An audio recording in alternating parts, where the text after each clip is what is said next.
Okay, so we are starting with the retirement benefit. नमस्कारम. So retirement benefit हमारी phase 1 complete हो गई है और फेज 2 में हम बहुत अच्छी अच्छी बातें करने वाले हैं. आप लोगों का मैच्योरिटी शिफ्ट होने वाला है. अभी क्या शिफ्ट होगा? मैच्योरिटी. अभी तक कल तक आप इमैच्योर्ड थे, तो आज से आप थोड़े मैच्योर्ड बनना चालू हो जाओगे, थोड़ा सोचना चालू करोगे, क्योंकि रिटायरमेंट का सोचने के लिए आपके पास लॉन्ग टर्म विजन होना बहुत जरूरी है कि नहीं? आप बोलोगे अभी तो हम बहुत यंग है सर, अभी क्यों रिटायरमेंट का सोचें? रिटायर होने के बाद रिटायरमेंट का नहीं सोचते. Retirement life is going to be tough life. And आपको अगर पता है, आपने देखा है, आजू बाजू में सुना है कि रिटायरमेंट लाइफ सबकी अच्छी नहीं होती. मतलब उनके खुद के बच्चे उनको उतनी इज्जत नहीं देते कि मेरे माँ बाप ने मेरे लिए जिंदगी भर मेहनत की और मेरे लिए इतना सब किया. आपको अनाथ आश्रम में रहना है, अनाथ आश्रम नहीं सॉरी वृद्धाश्रम में रहना है. वृद्धाश्रम में क्यों डालेंगे आपको? क्योंकि आप घर पे तमाशा करते रहोगे, आपका जमता नहीं होगा, घर वालों को बर्डन हो गया, आपसे इरिटेट हो गए. अभी आपके हाथ में पावर भी नहीं है, आप लड़ भी नहीं सकते, तो जो आपके बच्चे बोलेंगे आपको वो करना पड़ेगा. आश्रम में नहीं तो कम से कम आपको घर में किसी भाड़े का घर लेके अकेला छोड़ देंगे, आपके साथ वो नहीं रहेंगे. अगर आपको घर से निकाल सकते तो आपको घर से निकालेंगे, आपको घर से नहीं निकाल सकते तो खुद घर छोड़ के चले जाएंगे. टेक्निकली वो आपके साथ नहीं रहेंगे, बिकॉज एवरीबडी लव्स फ्रीडम. और आपने पूरी जिंदगी मेहनत की है, तो you wanted to be alpha. अब आपका बच्चा अल्फा हो चुका है, you don't want another alpha in the house. एक हाउस में 2 अल्फा नहीं रह सकते, तो हमेशा पावर फाइट होते रहेगा. किसकी लाठी चलेगी, किसका नियम बनेगा. तो मैं चाहता हूं आप लोग अपनी रिटायरमेंट को प्लान करो, अपनी खुद की रिटायरमेंट को प्लान करो. मुझे तो रिटायर नहीं होने वाला, अपना तो क्लियर है. अपन तो फार्मर रहेंगे, फार्मर नेवर रिटायर्स, ठीक है ना. और टीचर ऑल्सो नेवर रिटायर्स. अपन क्या जब तक सांसें चालू है तब तक बोलते रहेंगे तो अपना तो जिंदगी ऐसे ही कट जाएगा. कभी तो एक सेक्शन आएगा, अपन तुम्हारा एक डाउट आएगा और अपन कल्टी मार लेगा, ठीक है ना. तो जब तक वो नहीं हुआ तब तक तो करना पड़ेगा. तो बिजनेस कम्युनिटी को रिटायरमेंट लाइफ को लेके ज्यादा कंसर्न रहने की जरूरत नहीं है, because you remain a businessman for rest of your life. मतलब एक बार once a businessman always a businessman, and you don't have to be worried about your old age, क्योंकि business takes care of everything. Business takes care of your few generations. Problem is with salaried people कि वो जब retire, क्योंकि business में कोई retirement age नहीं है. You don't have to retire. Once you are a chartered accountant, even if you are 75-year-old, even if you are 80-year-old, you can still sign few balance sheet. And now you can sign balance sheet without even thinking about consequences. Because जब तक consequence चालू होंगे तब तक तो तुम चल दिए रहोगे. तो अब तो साइन करो, तुमको जो करना है वो साइन करो. उसके पैसे भी ज्यादा मिलते हैं, क्योंकि जिसके ऊपर कोई साइन नहीं करता उसके ऊपर आप साइन कर रहे हो. तो बिजनेसमैन को, प्रोफेशनल्स को इसकी ज्यादा टेंशन लेने की जरूरत नहीं है. लेकिन रिटायरमेंट एज जो नॉर्मल एम्प्लॉय को लगता है दैट इज 58. कहीं कहीं पे एक्सटेंड करके वो 60 किया जाता है, but 58-60 is the retirement age. And it's too early, it's not complete life. उसके बाद भी 15-20 साल की स्टैंडर्ड लाइफ अगर हम यूज करेंगे तो उसके बाद भी 15 से 20 साल बचता है. सोचो आप, अब 15 से 20 साल अगर और निकालने हैं, it's not a short period. 2 साल में और जाने रहेंगे तो उतना तो ठीक था. And is going to be very tough, specifically if you do not have enough money. अगर आपके जेब में पैसा होगा तो लोग आपकी इज्जत करेंगे, पैसा नहीं होगा तो लोग क्या, अपने खुद के बच्चे आपकी इज्जत नहीं करेंगे. And that's a reality, harsh reality, but it's a reality. नहीं मेरे वाले बच्चे बहुत अच्छे. भैया किसी के अच्छे नहीं होते, शुरू में सबके ही अच्छे होते हैं, वो तो आगे आगे जाके पता चलता है. और बच्चे अच्छे होने के लिए पहले आप तो अपने आप को देख लो ना, तुम कहां अच्छे हो, तुम्हारे गुण कहां अच्छे हैं कि बच्चे तुम्हारी रिस्पेक्ट करे. तो सबकी अपनी साइट है. और इस दुविधा से बाहर निकलने के लिए कुछ हमने स्कीम्स बनाई हैं, ताकि ये जो एम्प्लॉय कैटेगरी है एटलीस्ट इनकी रिटायर्ड लाइफ मॉनिटरीली सिक्योर्ड रहे. उन सारे बेनिफिट्स को ही हम क्या बोलते हैं? Retirement benefits. अब इतना सब भाषण देने के बाद आप बताओ मुझे, प्राइमा फेसी आप रिटायरमेंट बेनिफिट जो मिलेंगे उसको टैक्स करना चाहते हो कि एग्जेम्प्ट रखना चाहते हो? जिंदगी भर इसने मेहनत किया है, जिंदगी भर इसने टैक्स भरा है इनकम टैक्स का, अब ये रिटायर हो चुका है, अब ये थक चुका है, समझ रहा है? उसको जिंदा रहने के लिए, खुशी से रहने के लिए, जीने के लिए, उसकी डिग्निटी मेंटेन करने के लिए गवर्नमेंट ने कुछ स्कीम बनाई है और उस स्कीम से इसको पैसा मिलता है। Do you really want to tax that money? बोलो। अरे आपके मन में, आप खुद रिटायर हो ना, खुद के ऊपर क्यों ला रहा हो? आप अभी रिटायर हो रहे हो, आपको रिटायरमेंट का पैसा मिल रहा है, टैक्स भर दोगे तो पैसा 30% ऐसे ही कम हो जाएगा। रिटायरमेंट का पैसा है तो टैक्स भरोगे क्या? नहीं, तो टैक्स नहीं भरना है। तो हम रिटायरमेंट बेनिफिट तो पढ़ ही रहे, बट साइमल्टेनियसली हम सेक्शन 10 पढ़ेंगे, क्योंकि मैक्सिमम रिटायरमेंट बेनिफिट क्या है? एग्जम्प्ट है, या मैक्सिमम एक्सटेंट तक वो एग्जम्प्ट है। बहुत अच्छे एग्जम्पशन आपको पढ़ाऊंगा। अलाउंसेस के एग्जम्पशन पढ़ के आपको एचआरए छोड़ के बाकी अलाउंस पढ़ने के टाइम पे आपको मजा नहीं आएगा, किधर 100 रुपीज, किधर 300 रुपीज, किधर 200 रुपया, मजाक बना के रखा है उन्होंने, और इसलिए उन्होंने विड्रॉ भी कर दिया। ठीक है ना, जो चीज का मजाक है वो विड्रॉ ही कर दो न्यू रिजीम में, ठीक है ना। रिटायरमेंट बेनिफिट को उन्होंने ओल्ड और न्यू रिजीम डिस्टिंग्विश नहीं किया है। मतलब एडवांटेज क्या है बताओ? दोनों रिजीम में ये एग्जम्पशन वैसे ही चलेंगे, मतलब इसमें न्यू वर्सेस ओल्ड नहीं है। तो एक बहुत अच्छी प्लानिंग भी हो सकती है टैक्स की।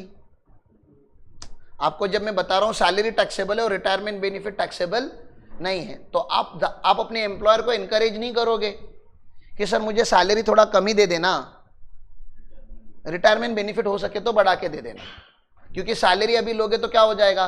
टैक्सेबल। और वैसे भी वो पैसे कुछ ना कुछ सेव तो आपको करने ही थे, आप सैलरी लेके अगर सेव करोगे तो आपके हाथ में टैक्सेबल हो जाएगा। वही आप डायरेक्टली किसको बोलो? एम्प्लॉयर को बोलो कि भैया मेरी पगार क्या कर देना, आप रिटायरमेंट बेनिफिट में डाइवर्ट कर देना, तो एक तो मेरे हाथ में पैसे नहीं आएंगे, तो मेरे पास वो करने वाली स्टोरी। आपको पता है ना एम्प्लॉय कैसे होते, पैसे आने के पहले ही गायब कर देते हैं। आने के पहले, पैसे आने के बाद खर्चे नहीं करते वो लोग, पैसे आएंगे इस होप पे पहले ही खर्चा कर देते हैं, तो they are not going to save, तो जबरदस्ती उनसे सेविंग किया जाता है। तो रिटायरमेंट बेनिफिट एक बहुत अच्छी कॉन्सेप्ट है। अगर मैं लाइफ को 3 फेज में डिवाइड करूं तो आपको क्या लगता है, which phase is more important phase? जिंदगी को 3 टुकड़ों में डिवाइड किया जा सकता है ना, 1/3 1/3 1/3 ना। कैन वी से it childhood, adulthood and old age ना, बचपना, जवानी, बुढ़ापा।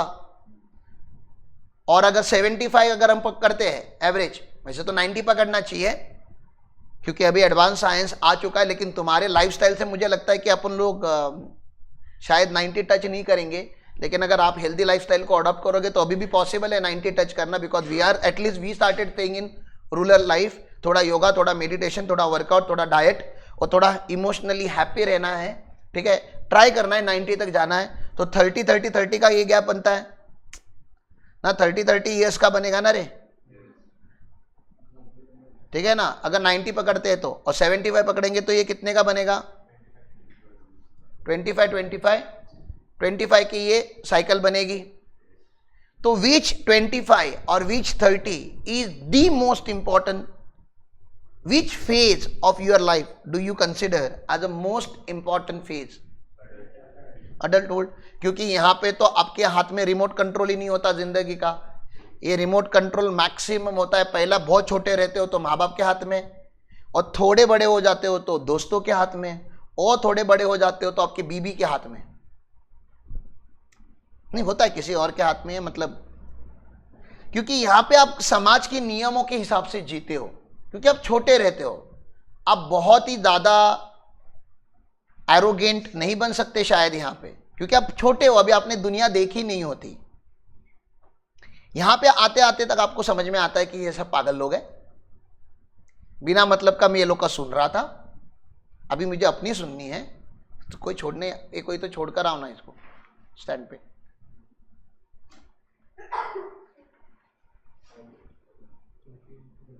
इधर है देख, मेरा अपना भी इधर है आगे।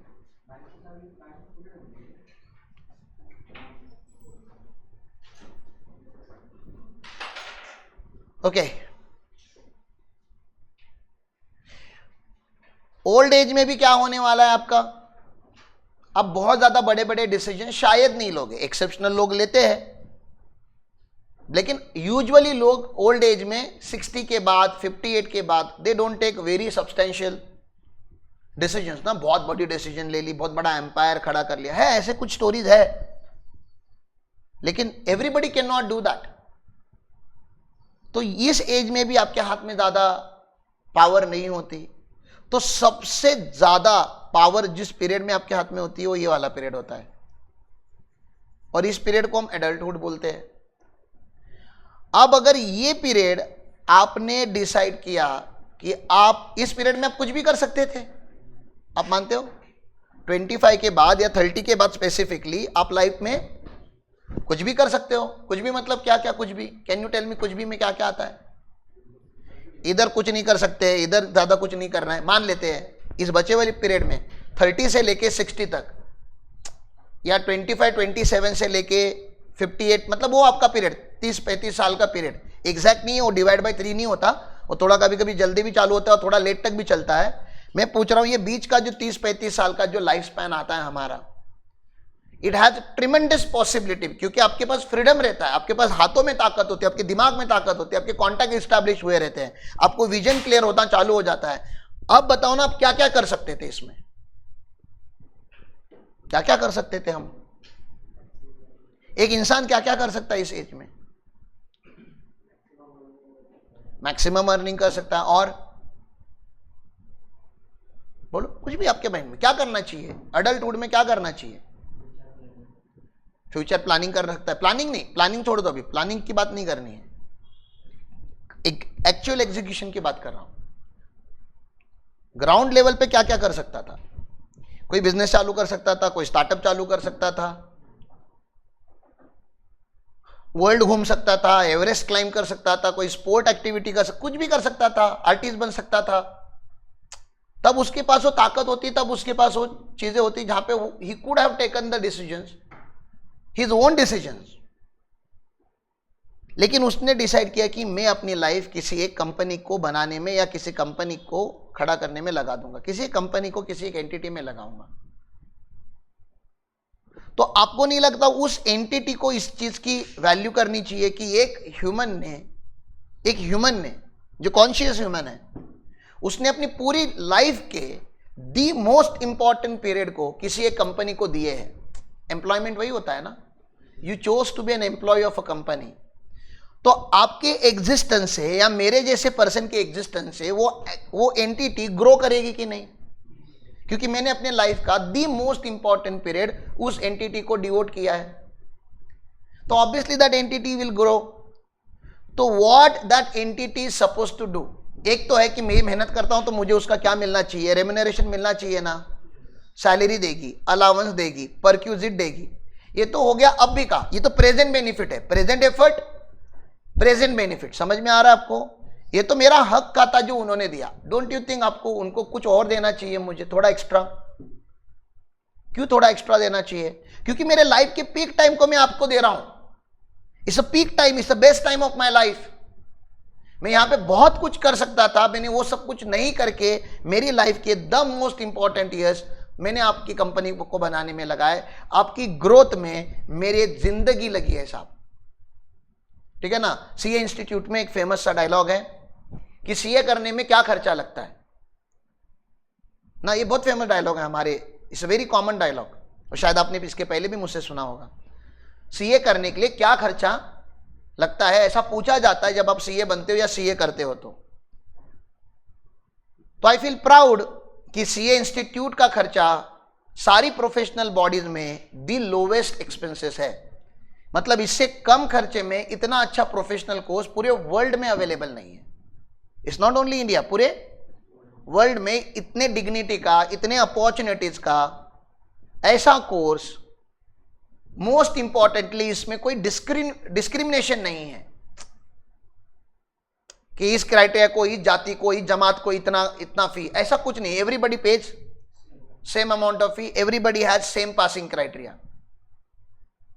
इस प्योर टैलेंट गेम। तो सबसे सस्ता कोर्स हम बोल सकते हैं इसको, सबसे सस्ता, इसका मतलब चीप नहीं है, सबसे अच्छा और सबसे सस्ता, सबसे टफ।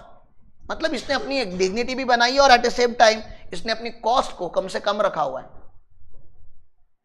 तो जब लोग सीए बन जाते हैं और उनको पूछा जाता है कि सीए बनने के लिए क्या खर्चा होता है, तो लोग बोलते पैसे तो ज़्यादा नहीं लगते साहब, लेकिन ज़िंदगी लग जाती है। तो what you spend in becoming CA is your life. आपकी ज़िंदगी की वो अमूल्य ईयर्स आपको इसमें लगाने होते हैं।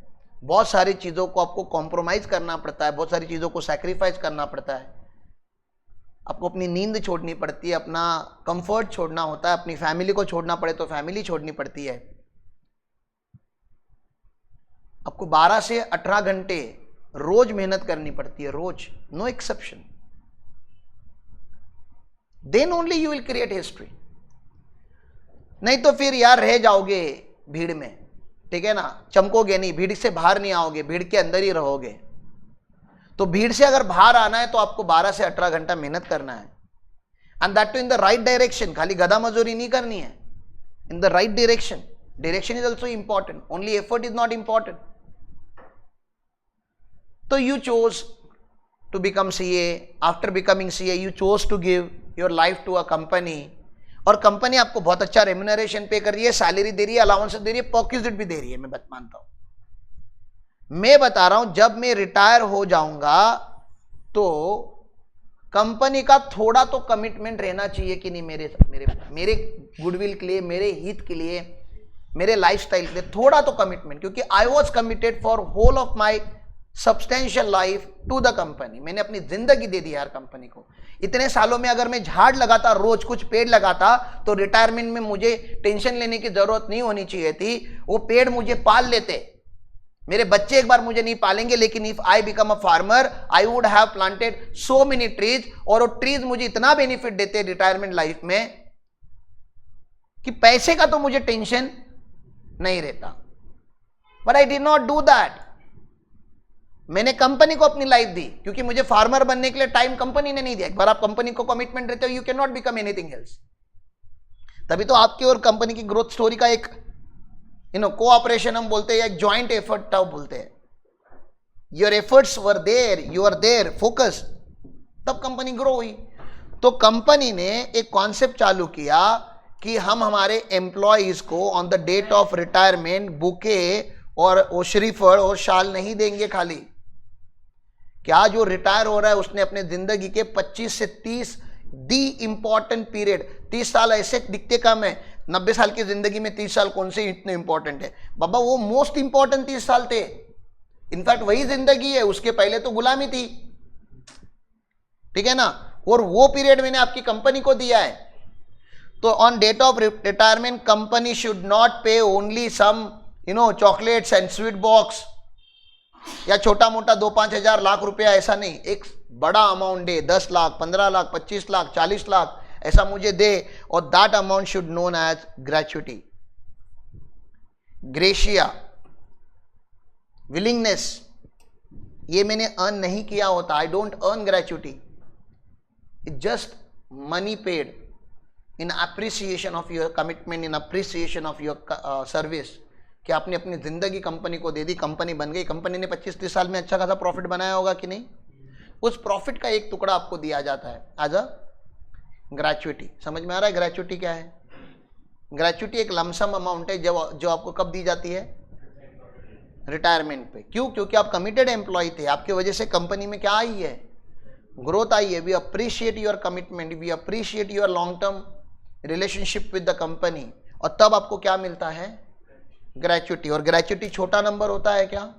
नहीं, ग्रेच्युटी बहुत बड़ा नंबर होता है। 10 लाख, 15 लाख, 20 लाख, ऐसा बड़ा नंबर। मतलब आज के तारीख में आपने कुछ किया नहीं, आपको सडनली 20 लाख कोई देगा तो आपको अच्छा लगेगा कि बुरा लगेगा? बोलो ना, कुछ किया नहीं आपने, आपको अच्छा लगेगा? आपके अकाउंट में 20 लाख क्रेडिट हुए, your account is credited with 20 lakh, कैसा लग रहा है आपको? अभी खुशी तो हो रही है ना। और आपको पता भी नहीं था कि आपको मिलने वाला है, इट्स अ सरप्राइज गिफ्ट। किसने दिया? आपके एम्प्लॉयर ने दिया। क्यों दिया? Because you are committed for the company's growth for last 25-30 years, and in appreciation of that. किसान बहुत मजा आ गया। अब कुछ अच्छे एम्प्लॉयर ये कर रहे थे, करेंगे कि नहीं? एम्प्लॉयर अगर अच्छा होगा तो खुद से ही करेगा ना। कोई लॉ थोड़ी ना क्या बोलता है कि मुझे आपको गिफ्ट देना है, कोई लॉ ने नहीं बोला मुझे आपको नाश्ता खिलाना है, कोई लॉ ने नहीं बोला मुझे आपको इडली खिलानी है, किसी लॉ ने नहीं बोला मुझे आपके फ्यूचर के लिए कंसर्न रहना है। ये तो हम करते क्योंकि हमें अच्छा एम्प्लॉयर बनना है। तो lot of thing we do voluntarily, किसी कायदे में नहीं लिखा है, लेकिन कुछ लोग करेंगे कुछ लोग नहीं करेंगे, आपको भी पता है। इंडस्ट्री में सारे एम्प्लॉयर तो ये नहीं करेंगे। क्या जरूरत है 20 लाख देने की, 2 लाख भी देके खुश रख सकते हैं, 1 लाख भी दे सकते हैं, 50,000 एम्प्लॉय तो है। कुछ नहीं भी दिया तो भी क्या ही कर लेगा वो। एम्प्लॉय एक्सपेक्ट कर रहा था कि आज मेरे 25-30 साल हो गए, आज मैं रिटायर होने वाला हूं, आज कुछ तो देंगे मुझे कंपनी वाले। कंपनी वालों ने 1 किलो के पेड़े दे दिए,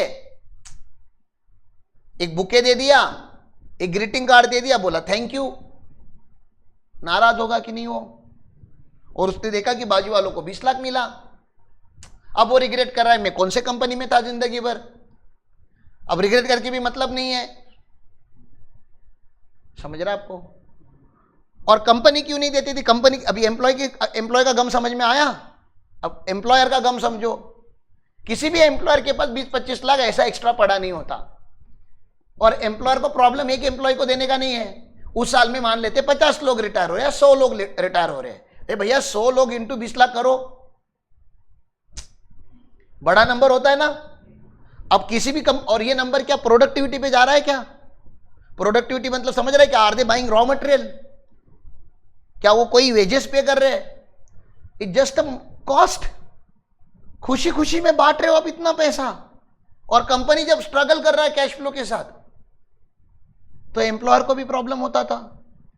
तो गवर्नमेंट को ये प्रॉब्लम दोनों साइड से समझ में आया, दोनों की दिक्कत समझ में आई। तो गवर्नमेंट ने बोला we will run a gratuity fund. क्या रन करेंगे? ग्रेच्युटी फंड रन करेंगे। तो there are recognise approved gratuity fund government of India, या गवर्नमेंट ऑफ इंडिया के रिकॉग्निशन में, या तो गवर्नमेंट के खुद के या गवर्नमेंट ऑफ इंडिया के रिकॉग्निशन में इंडिया में क्या रन होते हैं? ग्रेच्युटी फंड रन होते हैं। अब मुझे बताओ, कोई एम्प्लॉय आपको आज ज्वाइन करता है, वो 30 साल के बाद रिटायर होने वाला है, तो उसके ग्रेच्युटी फंड में पैसा कब जमा करेंगे?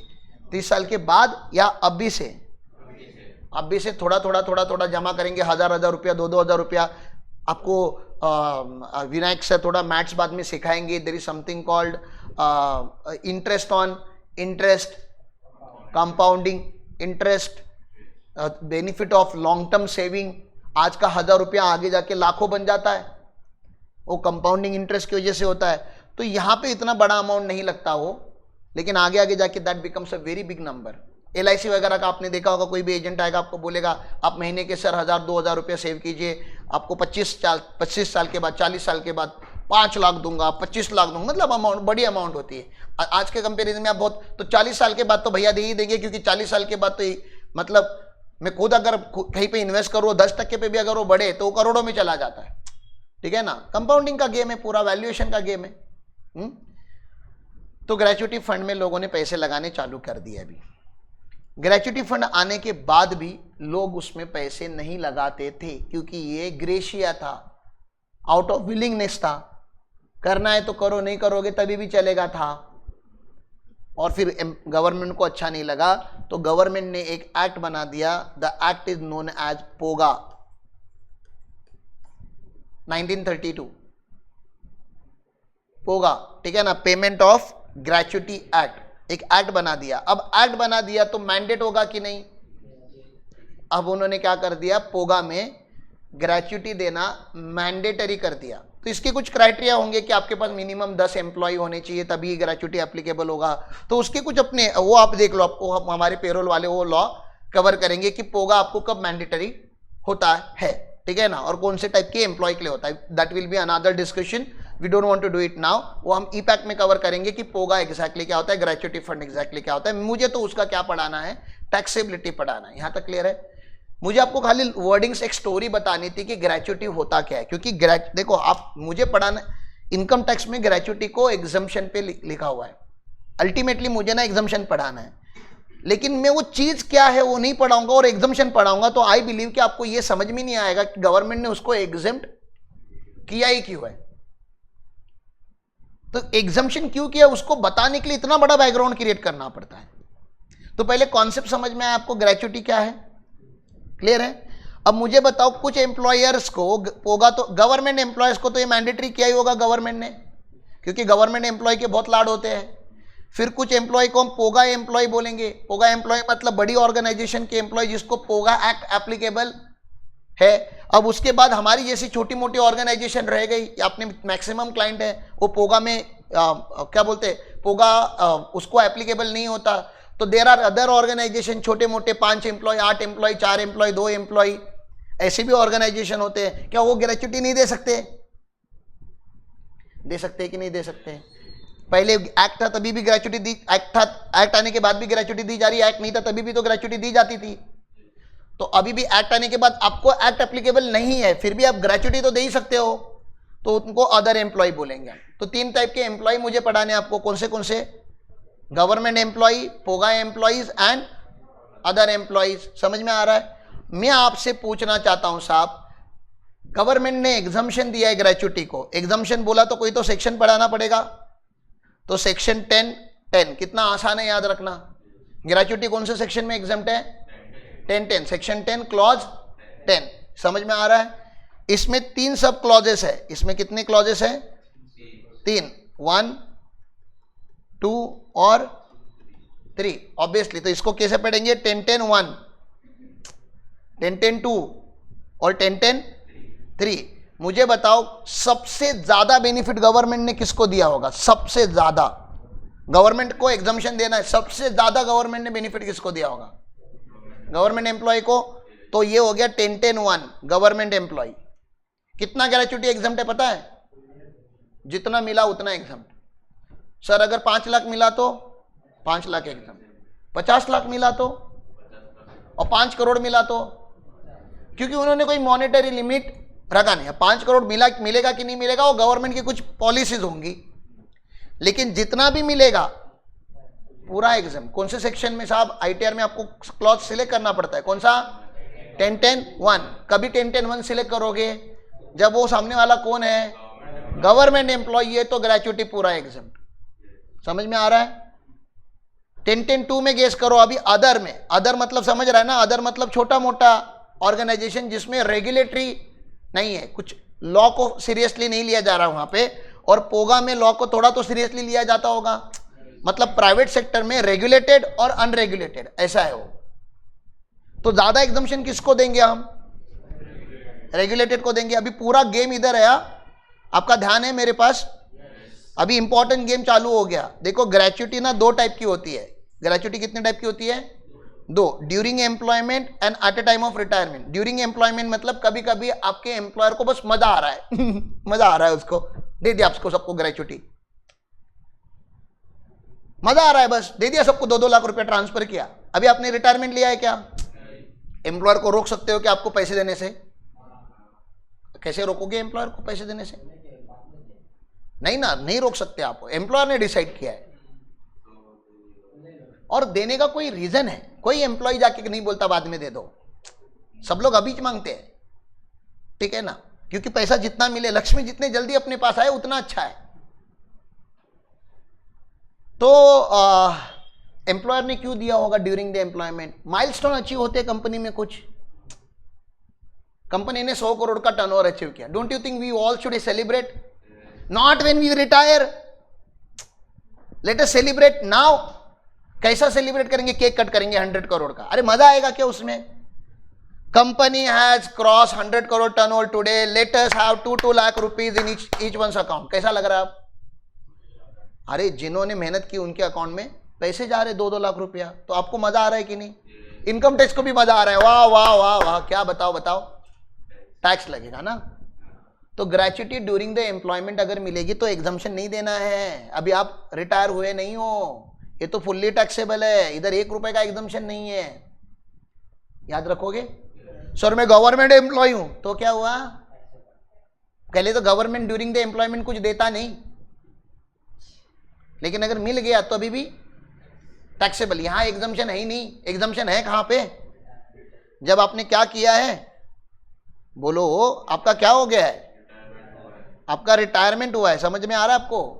रिटायरमेंट में कौन सा सेक्शन लगता है, मैंने बताया आपको, सेक्शन 10 लगता है। याद आ रहा है आपको? देखो अभी देखो, चार्ट माइंड में बनाना है, नोटबुक पे नहीं।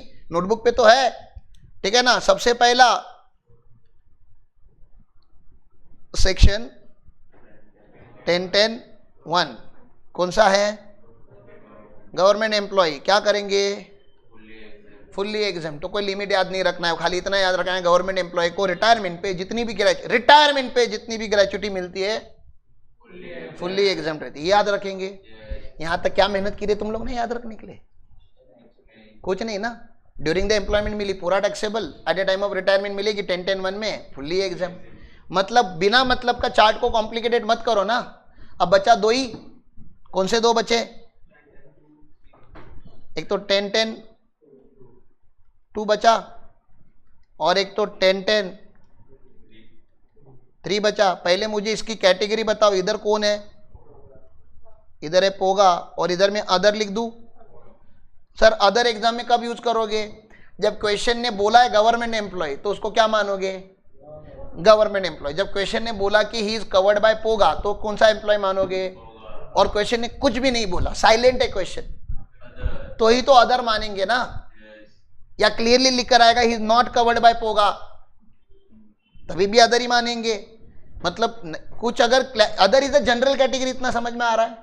ये जनरल डब्बा है, ये पहले दो स्पेशल डब्बे, ये गवर्नमेंट का है, बहुत प्रीमियम डब्बा है, ये सेकंड प्रीमियम है, और ये फिर आम आदमी लोगों का गरीब डब्बा। ज्यादा इन दोनों में एग्जम्पशन किसको दोगे? मैंने पूछा आपसे।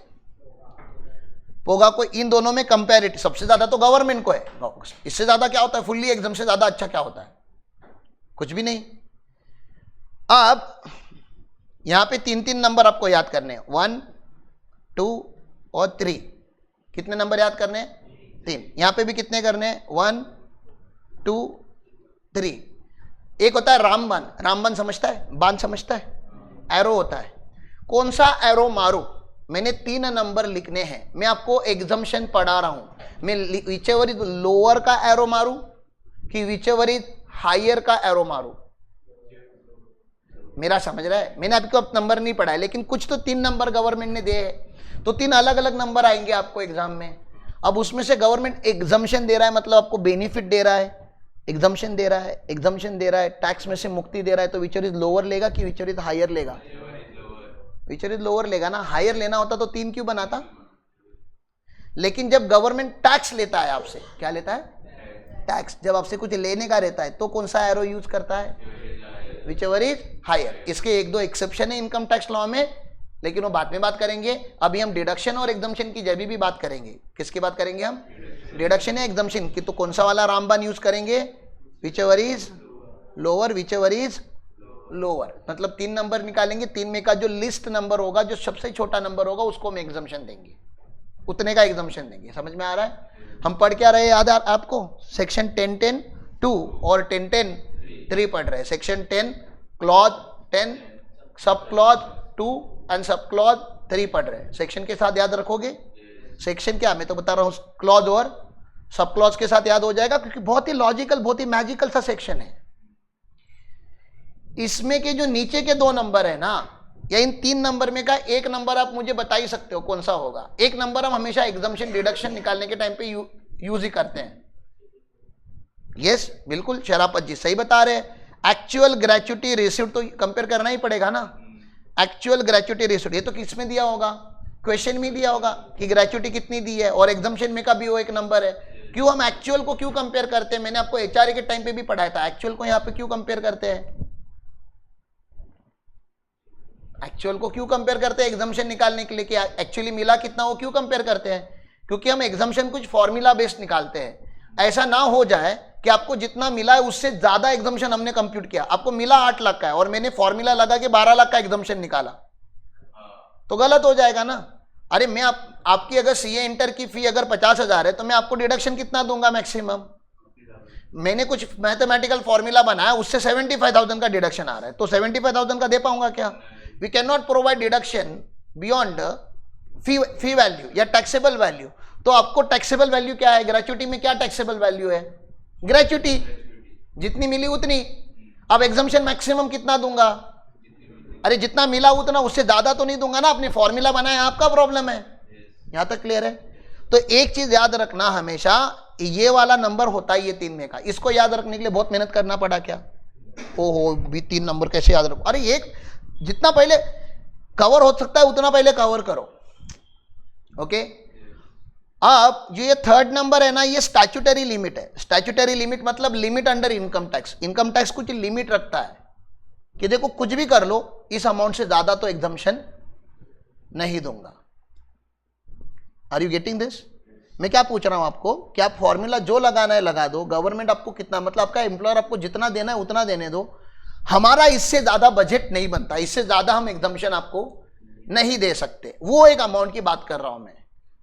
तो आपसे रिक्वेस्ट कर रहा हूं कि ये अमाउंट रुपीज में होगी, लाख्स में होगी कि करोड़ में होगी? बताओ ना। रुपीज मतलब बहुत कम हो गया, करोड़ मतलब बहुत ज्यादा हो गया। करोड़ में कौन देता है आज ग्रेचुटी रे? हाँ, अब बच गया क्या? लैक्स। तो आप मुझे लैक्स में बताओ कितने लाख लिखूं मैं यहां पे, कि गवर्नमेंट बोलता है इससे ज्यादा तो नहीं दे सकता मैं एग्जम्पशन। रैंडमली कुछ भी बोलना है, कोई भी लैक्स बोलना है, आप मैं लिखेगा जो मुझे लिखना है, आपके मन में जो आता है वो बोलो। 15 कम हो गए, थोड़ा और बढ़ाओ। 20 लाख। तो यहां पे कितना है? 20 लाख है। और यहां पे भी कितना है? मतलब पोगा हो या अदर कैटेगरी हो, 20 लाख के ऊपर तो आपको क्या नहीं मिलेगा? एग्जम्पशन नहीं मिलेगा। बहुत डिफिकल्ट हुआ कि अब तक मैंने लॉ, अब तक मैंने क्या क्या पढ़ाया आपको? मैंने पढ़ाया, बोला कि देखो ग्रेचुटी ना 2 टाइप का होता है, ड्यूरिंग द एम्प्लॉयमेंट और at a time of retirement. During the employment मिला तो fully taxable, at a time of retirement मिला तो ही सेक्शन 1010 लगता है। सेक्शन 1010 में कितने सब क्लॉजेस है? 3। ऑब्वियसली 3 कैसे होंगे? 1 2 3। लेकिन वो कैसे 1 2 3 है? आई, डबल आई और ट्रिपल आई, क्योंकि आपको पता है सब क्लॉजेस को हम नंबर में नहीं लिखते, रोमन नंबर में, वो भी छोटू वाले रोमन नंबर में। कैपिटल रोमन नंबर क्यों नहीं सर? क्योंकि वो चैप्टर को दिए जाते हैं। तो लॉ का अपना एक अरेंजमेंट होता है, तो इसलिए आई, डबल आई और ट्रिपल आई है। यहां तक क्लियर है? हाँ, तो 1 2 3 है। 1 में कौन है? ये गवर्नमेंट एम्प्लॉय। कितना एग्जम्पशन? ये जितना मिला उतना एग्जम्पशन सर, ठीक है ना। अभी प्राइवेट सेक्टर के 2 हो गए, रेगुलेटेड और अनरेगुलेटेड। रेगुलेटेड को नाम क्या दिया हमने? पोगा। पोगो नहीं, हाँ वो चैनल बच्चों लोगों का रहता है, ये पोगा, पेमेंट ऑफ ग्रेचुटी एक्ट। हाँ, और दूसरा क्या? अदर। इन दोनों में मैंने कंपेयर करने के टाइम पे आपको क्या बोला? ज्यादा बेनिफिट किसको देंगे? पोगा को हम थोड़ा ज्यादा बेनिफिट देंगे। यहां तक क्लियर है? पक्का? अब इसमें कितने कितने नंबर याद रखने हैं अपने को? 3 नंबर याद रखने। तीनों में क्या लगेगा? Which ever is lower. 3 में के 2 नंबर तो बताओ। एक्चुअल ग्रेचुटी रिसीव्ड हो तो क्वेश्चन में दिया जाएगा कि एक्चुअली इसको 12 लाख मिला, 15 लाख मिला, 18 लाख मिला। वो 2 एक नंबर है, हम कंसिडर करेंगे। और इनकम टैक्स ने बोला इसके ऊपर तो मेरे पास जिगरा नहीं है बाबा एग्जम्पशन देने का, तो वो कितना लिमिट है? 20 लाख। उसको क्या बोलते हैं? Statutory limit. स्टैट्यूटरी मतलब कानून ने लगाया हुआ लिमिट। तो कानून में लिमिट कितना है? 20 लाख रुपया। ये समझ रहा है? और 20 लाख डिसेंट नंबर है। Decent number compare to what? 100 rupees per month per child. उससे कंपेरिजन में यह डिसेंट नंबर है कि नहीं है? प्रेजेंट 20 लाख का छोटा नंबर है क्या? You are getting something exempt in India. ये भारत में, भारत देश में समथिंग विच इज एग्जम्प्ट। ऐसा थोड़ा अजीब नहीं लग रहा है आपको? कुछ मिला है आपको, आप बहुत खुश हो, और इनकम टैक्स आपकी खुशी में खुशी नहीं मना रहा है, क्योंकि ये जिंदगी भर की कमाई है आपकी। ग्रेचुटी आपने आज कमाया क्या? इस साल का इनकम है क्या? इस साल तो आपको मिला है। क्यों मिला है इस साल? क्योंकि 25 साल घिसी है अपनी कंपनी में, 30 साल अपनी जिंदगी के सबसे इंपॉर्टेंट पीरियड अपने वहां पे कंपनी में डाला हुआ है। तो ये जिंदगी भर की कमाई है आपकी। आपको पता नहीं थी आपको मिलेगी कि नहीं मिलेगी, लेकिन अभी मिल रही है, आप बहुत खुश हो, आपकी आंखों में से ऐसे यहां से आंसू आ रहे हैं खुशी के। और इनकम टैक्स बोलता है रहने दे बेटा, एग्जम्पशन जा। अब और एक आंसू आ गया खुशी का। क्लियर है? जितना मैंने लिखा है उसमें मुझे नहीं लगता दिमाग लगाने जैसा कुछ। बहुत डिफिकल्ट पढ़ा रहा हूं, नहीं समझ रहा है, ऊपर से जा रहा है। अभी इसके आगे गेम बदलेगा, लेकिन अलर्ट हो, पक्का हो।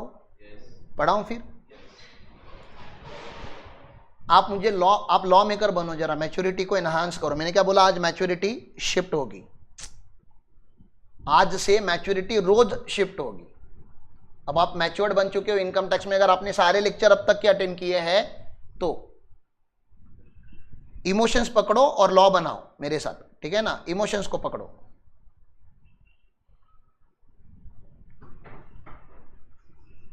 क्या बनाओ, लड़का बनाओ कि लड़की बनाओ?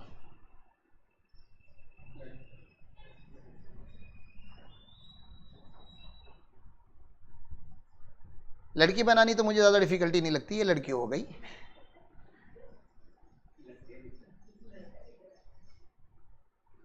लड़का ही दिख रहा है।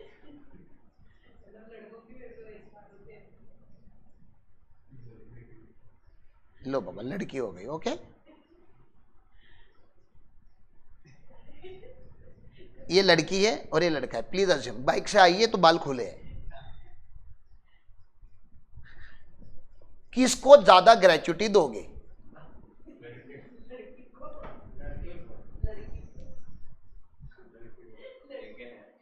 सवाल समझ रहा है ना? हाँ, मैं भी वही पूछ रहा हूं। ज्यादा ग्रेच्युटी एम्प्लॉयर किसको देना चाहिए? दोनों को समान देना चाहिए।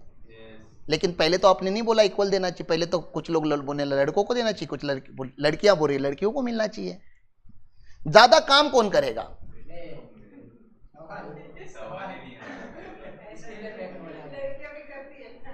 कभी कभी कर लेती है। मैं नहीं बता रहा कौन ज्यादा, कोई भी कर सकता है। लड़की तो मुझे इतना आपको खाली क्या बताना था, जेंडर देख के ग्रेच्युटी नहीं डिसाइड करनी है। नहीं करेंगे? बोलो नहीं करेंगे। थैंक यू, नहीं करेंगे, ठीक है ना। तो क्या देख के ग्रेच्युटी डिसाइड होती है? फिर कुछ तो देखना भी तो पड़ेगा। साहब, इस लड़की ने 30 साल काम किया है कंपनी में और इस लड़के ने 22 साल काम किया है कंपनी में। अब किसको दोगे ज्यादा ग्रेच्युटी? किसको दोगे?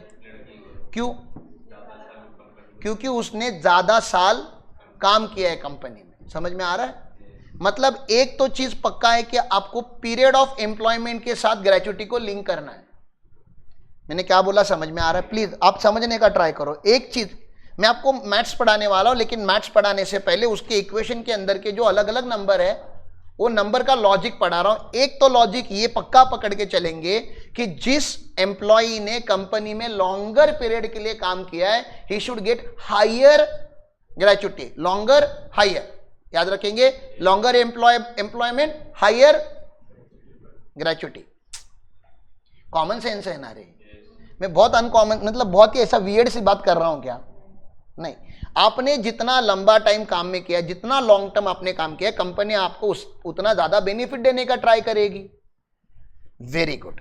अब लेकिन ये जो लड़की है ना, ये जूनियर अकाउंटेंट करके इसने 30 साल निकाले। क्या निकाले इसने?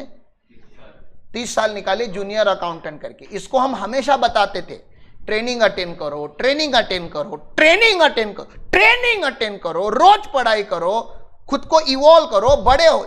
रोज बढ़ाते थे, अब्बा डब्बा चब्बा। ये लड़का भी जूनियर अकाउंटेंट करके हमको ज्वाइन किया था। दोनों सेम पोजीशन पे ही ज्वाइन हुए थे, लेकिन फिर इसने ट्रेनिंग अटेंड की, बातें सुनी मैनेजमेंट की, जूनियर से अकाउंटेंट बन गया, अकाउंटेंट से सीनियर अकाउंटेंट बन गया, सीनियर अकाउंटेंट से एवीपी अकाउंट्स बन गया, एवीपी अकाउंट्स के बाद वीपी अकाउंटेंट बना, वीपी अकाउंटेंट के बाद असिस्टेंट टू सीएफओ बन गया, फिर सीएफओ बन गया, और सीएफओ बन के कंपनी का इसने अच्छा खासा पॉलिसी बनाई, सिस्टम बनाया, डेवलपमेंट किया, स्ट्रैटेजीज लाए। तो इसने 22 साल में एज अ सीएफओ, मतलब मेजर पीरियड इसने क्या किया, एज अ सीएफओ करके काम किया है। अब बताओ ज्यादा किसको ग्रेच्युटी मिलनी चाहिए? लड़के को। क्यों? क्योंकि खाली period of employment is not important, quality of employment is also important ना। वो गवर्नमेंट सेक्टर में होता है कि जितना ज्यादा लंबा काम करोगे आपको उतना बेनिफिट मिलेगा गवर्नमेंट में, क्योंकि वहां पे परफॉर्मेंस मैट्रिक्स करके कुछ नहीं होता ज्यादा। प्राइवेट सेक्टर में everything is connected to performance matrix. You perform and you grow. Nobody will stop you from growing. Nobody, not even your own company can stop you. And if you don't perform, nobody can save you. Corporates में simple सा rule चलता है, perform और perish. You have to perform. You don't have choice. और फिर आपको पता ही है, जो परफॉर्म करता है उसको बेनिफिट मिलते हैं, जो परफॉर्म नहीं करता उसको बेनिफिट नहीं मिलते। अब इस चीज को हम मैथमेटिकली कैसे इंक्लूड कर पाएंगे। मैं क्या पूछ रहा हूं आपको समझ रहा है? पीरियड तो मैं इंक्लूड कर लूंगा ना, हेलो ए, मैथ्स में पीरियड तो इंक्लूड कर लूंगा, लेकिन मैं मैथ्स में कमिटमेंट कैसे इंक्लूड करूंगा? मैथ्स में आपका जो पोजीशन इन द ऑर्गेनाइजेशन था वो कैसे इंक्लूड कर पाऊंगा? तो मैं औकात से लिंक करूंगा, चलेगा?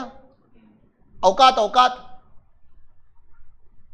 इसकी औकात थोड़ी कम है बोलूं, चलेगा? थोड़ा बुरा लगेगा लेकिन लगना भी चाहिए। I want you to feel bad, क्योंकि कुछ कुछ लोगों ने ग्रोथ किया ही नहीं कंपनी में रह के। Company came from 0 crore turnover to 1000 crore turnover and some people remain same. ये कंपनी का प्रॉब्लम नहीं है, ये उस एम्प्लॉय के माइंडसेट का प्रॉब्लम है। तो इसकी औकात बढ़ी ही नहीं, और ये बंदा ग्रोथ ओरिएंटेड था, ये पीछे से आके आगे निकल गया, क्योंकि इसकी औकात बदल गई, इसके विचार बदल गए, इसकी पर्सनालिटी चेंज हो गई। समझ में आ रहा है आपको मैं क्या बता रहा हूं? महात्रेय के आपने कोई स्टोरी सुनी होगी तो डेव एंडरसन करके एक स्टोरी बताते हैं महात्रेय, रेलवे लाइंस का स्टोरी बताते हैं यूएसए का, कि यूएसए में जब रेलवे बनती है, रेलवे ट्रैक बनती थी, तो बहुत ज्यादा रेलवे नहीं चला करती थी, तीन डब्बे की 4 डब्बे की रेलवे चला करती थी उस टाइम पे। बहुत पुरानी स्टोरी है, 18 सेंचुरीज की शायद। तो एक दिन ये सब वर्कर लोग ट्रैक बनाने का काम कर रहे थे, ट्रेन आई और ट्रेन रुकी, और ट्रेन रुकने के बाद वो ट्रेन में से एयर कंडीशन का एक कोच, जो प्रीमियम कोच होता है, उसमें से एक आवाज आई, हे डेव कम इनसाइड। और डेव जो था वो नॉर्मल वर्कर था, ऐसे मात्रे बताते हैं कि नॉर्मल वर्कर काम कर रहा था। अब सब लोग वहां पे, बाकी जो वर्कर थे, दे वर शॉक्ड कि ट्रेन रुकना, एयर कंडीशन कोच ओपन होना, और अंदर से किसी ने इसको आवाज नियम से बुलाना, it's very big thing. And फिर वो ट्रेन कुछ 15 मिनट 20 मिनट आधा घंटा रुकी होगी वहां पे, एंड देन महात्रेय बोलते हैं कुछ बॉयज, कुछ तो ऐसे आवाजें बाहर आती है। अपन कैसे बॉयज लोग, अपन कैसे एक रूम में रहते तो अपन कैसे आवाजें निकालते हैं अलग अलग, हाँ मतलब पता नहीं, मतलब लाफ्टर वगैरह, हमारा लाफ्टर ह्यूमन लाफ्टर नहीं होता ना, समझ रहे हैं ना आपको, इस एनिमलिस्टिक। तो बहुत जोर जोर से हंसना, ताली मारना, फूड वगैरह शेयर किया होगा उन्होंने, खाना पीना खाया होगा, कुछ एक्सचेंज किया होगा, कुछ बातें की होगी, and Dev then came out very happy, and जिन्होंने बाय किया they went inside and train went off, and Dev again started working. तो अभी आजू बाजू के जो वर्कर थे देव के आजू बाजू में काम करते, they were surprise and they were asking कि ये ऐसा कैसे हो गया, how this happened, and who is that guy, how do you know them? तो बोला यू डोंट नो हिम, सबको पूछ रहा है। तो बोलता है जिम मर्फी। अब जिम मर्फी कौन है? तो बोलते कि कुछ चीफ ऑफिसर्स, चीफ इंजीनियर, कुछ तो ऐसा, chief of American railway lines, मतलब उस जो गवर्नमेंट एंटिटी के सबसे बड़े ऑफिसर में एक ऑफिसर वो आते हैं। Then how come he stop for you? Oh there is a long story to it. तो वो देव ने अपनी स्टोरी एक्सप्लेन की। We both join the company at the same position 25 year ago. 25 साल पहले हमने दोनों ने ये कंपनी ज्वाइन की, but I join this particular company to earn money. My thoughts were very clear. I have to earn money. मैं पैसे के लिए काम कर रहा हूं। And Jim Murphy joined the company for the company. I was working for the money and he was working for American railway lines. That's the difference. And that's why today he is what he is, and today I am what I was. तो इस story से आपको पता करना है कि it's not a term period of employment that matters. Okay, that matters. उसकी वजह से मैंने पहले आपको पूछा, period of employment matters, but then commitment to the employment also matters, and I assume that matters the most. आपने कितना साल काम किया, उससे अच्छा ये होगा कि आपने क्या काम किया, क्वालिटी ऑफ वर्क क्या था, वो ज्यादा इंपॉर्टेंट है। And you remain committed to the company, company will be committed to you. तो अभी इनके औकात को, इनकी पर्सनालिटी को, इनकी कमिटमेंट को, इनके डिसिप्लिन को, इनकी ग्रोथ माइंडसेट को हमें फैक्टर करना है ग्रेच्युटी के एग्जम्पशन में। Don't get carried away with my stories. सब लोग आ जाओ अभी रेलवे लाइन से इधर, हमें फैक्टर करना है। तो इंसान की औकात क्या देख के समझता है कि इसकी औकात क्या है, what should you see and जज हिज औकात। अगर हमें उसको जज करना ही है तो कंपनी में क्या बचता है बताओ? पोजीशन तो मैं कुछ भी बोल दूं रे, किसको कोई भी टाइटल का नाम दे दूं, टाइटल से नहीं पता चलता। अल्टीमेटली कंपनी आपको कितना वैल्यू करती है वो किससे पता चलता है? तो डोंट यू थिंक हमें एग्जम्पशन जो लिंक करना होगा सैलरी से भी लिंक करना चाहिए? तो अगर आप लॉ मेकर होते, देखो लॉ मेकर बनो, पहले मैच्योरिटी आ रही है क्या आपके अंदर? अगर आप लॉ मेकर होते तो मुझे x इंटू वाई लिखना है। अब बताओ x क्या लिखते हो? और मैं निकाल क्या रहा हूं? Gratuity exemption. ओरिजिनल हमारा डिस्कशन क्या चालू है? ग्रेच्युटी का एग्जम्पशन। मैं आपको पूछ क्या रहा हूं, अगर आप लॉ मेकर होते तो x से y को मल्टीप्लाई करना है, x क्या होता और y क्या होता? ये बोलता है x नंबर ऑफ ईयर्स होता और y क्या होता? ये मुझे गलत लग रहा है थोड़ा सा, आप सही करो। थोड़ा सा गलत लग रहा है। मैंने क्या बोला? दोनों फैक्टर इंपॉर्टेंट है, पीरियड ऑफ एम्प्लॉयमेंट भी लेकिन उससे ज्यादा क्या इंपॉर्टेंट है? मैंने बोला औकात मतलब सैलरी। तो पहले क्या लिखना चाहिए? वैसे x का इंटू वाई करो तो एक्स वाई आएगा, और y इंटू एक्स करो तभी भी एक्स वाई या वाई एक्स मतलब आंसर। लेकिन मैं इंपॉर्टेंस की बात कर रहा हूं। तो पहले आप क्या लिखते हैं? सैलरी लिखते, और इधर क्या लिखते हैं? Number of years of service बोलते हैं हम लोग इसको, कि कितना साल क्या किया है, काम किया, उसको क्या बोला जाता है? Number of years of. यहां तक क्लियर है? प्लीज, मैंने बहुत डिफिकल्ट चीज पढ़ा रहा हूं क्या आपको? मैंने बोला आपका ग्रेच्युटी का एग्जम्पशन दो फैक्टर के ऊपर डिपेंड है, एक पीरियड ऑफ एम्प्लॉयमेंट और दूसरी आपकी औकात। औकात सैलरी बताती है और पीरियड ऑफ एम्प्लॉयमेंट तो फैक्चुअल डेटा है कि पीरियड कितना पीरियड आपने काम किया। अब ये सैलरी जो है ये कौन सी लोगे आप, ये भी तो बहुत इंपॉर्टेंट है। ये एक साल की सैलरी लोगे क्या? सोचो तो सही, एक साल की सैलरी मल्टीप्लाई बाय 22 ईयर। एक साल की 10 लाख सैलरी अगर होगी तो 2 करोड़ 20 लाख, इतना एग्जम्पशन बहुत बड़ा हो गया ना नंबर। तो पर एनम सैलरी से तो मल्टीप्लाई नहीं करूंगा ना, पर एनम सैलरी तो हर साल दे रहा था। तो आप बताओ ना सैलरी क्या लूं फिर? ये मतलब कितने पीरियड की लूं सैलरी, कितने पीरियड की लूं? लास्ट फर्स्ट हम बात करेंगे, लेकिन पीरियड पूछ रहा हूं कितने पीरियड की salary into number of years करूं मैं? 3 महीने की, 6 महीने की, 1 साल की, आधे महीने की, 1 महीने, कितनी लूं? 6 मंथ ज्यादा नहीं हो गया? हरामखोर लोगों, देखो ना, तुमको 30 साल में जो पगार मिला उसका 50% पगार मांग रहे हो तुम। अभी पागल हो गए हो क्या? एक अमाउंट कमाने के लिए 30 साल काम किया, आज आप खुशी खुशी बोल रहे हो जितना मैंने अब तक कमाया उसका 50% दे दो। अरे कम करो नालायक लोग। 1 महीना ठीक लग रहा है ना? गवर्नमेंट बोलता है वो भी ज्यादा है, क्योंकि 1 महीना भी अगर मैं करूंगा, और ये जो अपना गिरा हुआ इंसान है ये क्या बता रहा है कि लास्ट सैलरी लो। कौन सी सैलरी लो? मुझे बताओ जिंदगी में सबसे हाईएस्ट सैलरी कौन सी होगी आपकी?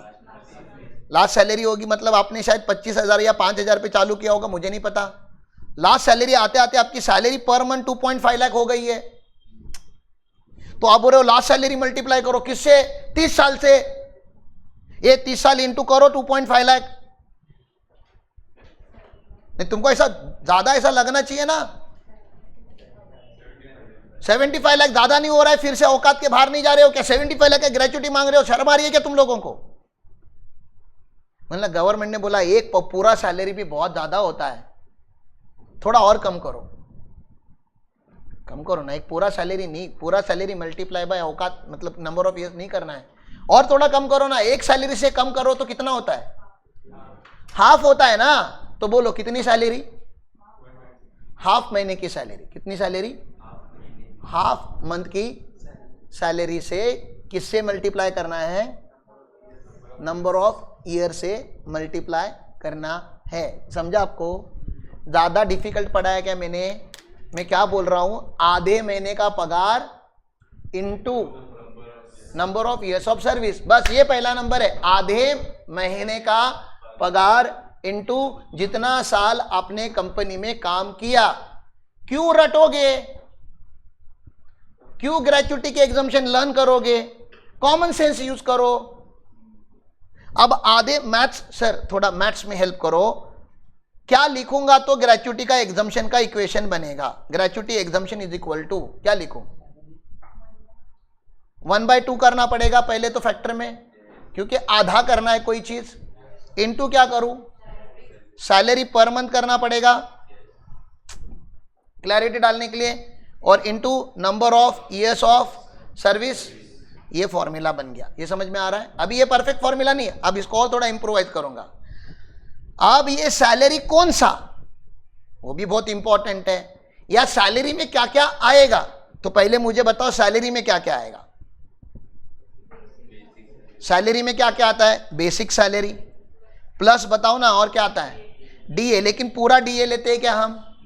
अरे बताओ कौन सा लेने का? 2 टाइप का डीए होता है, मैंने आपको कल turn DA in terms forming part of retirement benefit, और एक चीज हम लेते हैं टर्नओवर कमीशन। टर्नओवर कमीशन भी लिया जाता। अभी तक आपने टर्नओवर कमीशन को देखा नहीं, अभी दिखोगे आप किसी ना किसी क्वेश्चन में। समझ रहा है? इसको सैलरी बोलते हैं। इसके अलावा हमें और क्या क्या मिलता है? अरे बहुत कुछ मिलता है सर। अलाउंसेस रहते हैं, परक्यूजिट रहते हैं, बोनस रहता है, वो नॉर्मल का, वो सबको नहीं लिया जाता है। यहाँ पे सैलरी में 3 ही फैक्टर लेते हैं। कौन से 3 factor? Basic salary plus DA in terms plus turnover commission. अब बात करते हैं जो शराफत भाई बात कर रहे थे कि सर कौन से महीने का सैलरी, तो आप बोल रहे हो उसकी सर लास्ट सैलरी लो। मैं बता रहा हूँ लास्ट सैलरी 3 महीने पहले ही आपका इंक्रीमेंट हुआ है, वो भी डायरेक्टली शिफ्ट हुआ है 1 लाख टू 2.5 लाख, क्योंकि कंपनी को ज्यादा फर्क नहीं पड़ रहा था। आपको रिटायर करने के टाइम पे बहुत खुश करके रिटायर करना था। समझ रहा है? तो लास्ट इंक्रीमेंट आपका डायरेक्टली इतना जंप हुआ है 150%। और थोड़ा मैनिपुलेशन भी हो सकता है कि नहीं, मुझे पता है कि आपकी लास्ट सैलरी से लिंक किया है। किससे लिंक किया एग्जम्पशन को? लास्ट सैलरी से। तो मैं अपने एम्प्लॉयर को क्या बोलूंगा? मुझे एग्जम्पशन ज्यादा चाहिए। बताओ ना थोड़ा, अरे थोड़ा तो शैतानी दिमाग यूज करो ना हरामखोर बच्चों। सर लास्ट सैलरी थोड़ा बढ़ा के दो, क्योंकि लास्ट सैलरी बढ़ा के दोगे तो मेरा एग्जम्पशन बड़ा हो जाएगा, तो मेरा टैक्स बच जाएगा। और एम्प्लॉयर को क्या ही फर्क पड़ता है? लास्ट सैलरी दे रहा है रे जिंदगी की तेरी, 10-15 हज़ार बढ़ाने में उसका कुछ फर्क नहीं पड़ता। तो थोड़ा मैनिपुलेशन हो सकता था, तो इन्होंने लास्ट को नहीं लिंक किया है, इन्होंने एवरेज सैलरी को लिंक किया गया है। किसको लिंक किया गया है?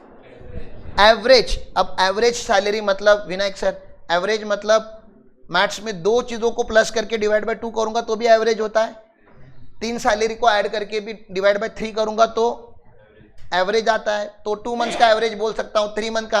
आप गेस करो कितने महीने का एवरेज लेना चाहिए ताकि एक हमें फेयर नंबर मिले। कुछ महीनों की सैलरी लेनी पड़ेगी और उसको डिवाइड करना पड़ेगा। कितने महीने आपके मन में आ रहे हैं? एक थोड़ा लॉन्गर पीरियड लेना चाहिए हमें। 6 to 12 का लेना चाहिए। फिर भी उसका बीच वाला नंबर बोलो कोई तो। 9 से थोड़ा ऊपर जाओ। बस 10 महीने का एवरेज लिया उन्होंने। कितने महीने का एवरेज लिया है? देखो वो 9 महीने का भी ले सकते थे, वो 6 महीने का भी ले सकते थे, वो लास्ट 12 महीने का भी ले सकते थे। उन्होंने चूज किया लास्ट 10 मंथ का। अब एवरेज सैलरी चाहिए तो क्या करोगे? पहले ये 3 फैक्टर जो मैंने आपको बताए, इन तीनों को पहले आप क्या करोगे? ऐड करोगे, तो ये 10 महीने की सैलरी हो जाएगी। और फिर इसको डिवाइड बाय क्या करूंगा? 10, तो क्या बन जाएगी? Average salary per month. ये मैं क्या बता रहा हूं, समझ रहा है आपको? तो यहां पे जब मैंने आपको बोला, किधर लिखा मैंने? यहां पे मैंने क्या लिखना है बताओ? ये सैलरी पर मंथ मुझे कंफ्यूज कर रहा है, तो मुझे यहां पे क्या लिखना चाहिए? Average salary per month. क्या मुझे आप फॉर्मूला बता सकते हो क्या बना एग्जम्पशन का? नहीं, पहले फॉर्मूला तो बताओ। ग्रेच्युटी के एग्जम्पशन का फॉर्मूला तो बताओ। क्या एग्जम्पशन का फॉर्मूला है?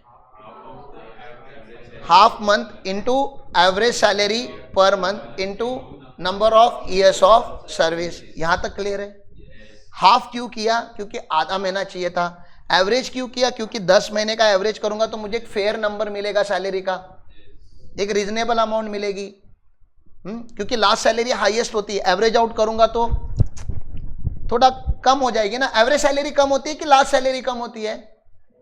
आप देखो ना, मैं आपको करके पूछ रहा हूं, आप करो तो सही, ठीक है ना? आप करो 10 महीने का सैलरी, ठीक है ना? मुझे यहाँ पे सैलरी 1 लाख थी, फिर 1 लाख थी, फिर 1 लाख थी, फिर 1 लाख थी, ऐसे 4 महीने गए, फिर 1.5 लाख बनी, 1.5 लाख, ऐसे और 4 महीने मैंने, मतलब 1 लाख इंटू 4 महीना, 1.5 लाख इंटू 4 महीना, और लास्ट सैलरी मैंने 3 लाख ली, तो इंटू 2 महीना। समझ में आ रहा है आपको? तो लास्ट सैलरी बोलोगे तो 3 आएगा, 3 लाख आएगा। 10 महीने का एवरेज सैलरी करो ना,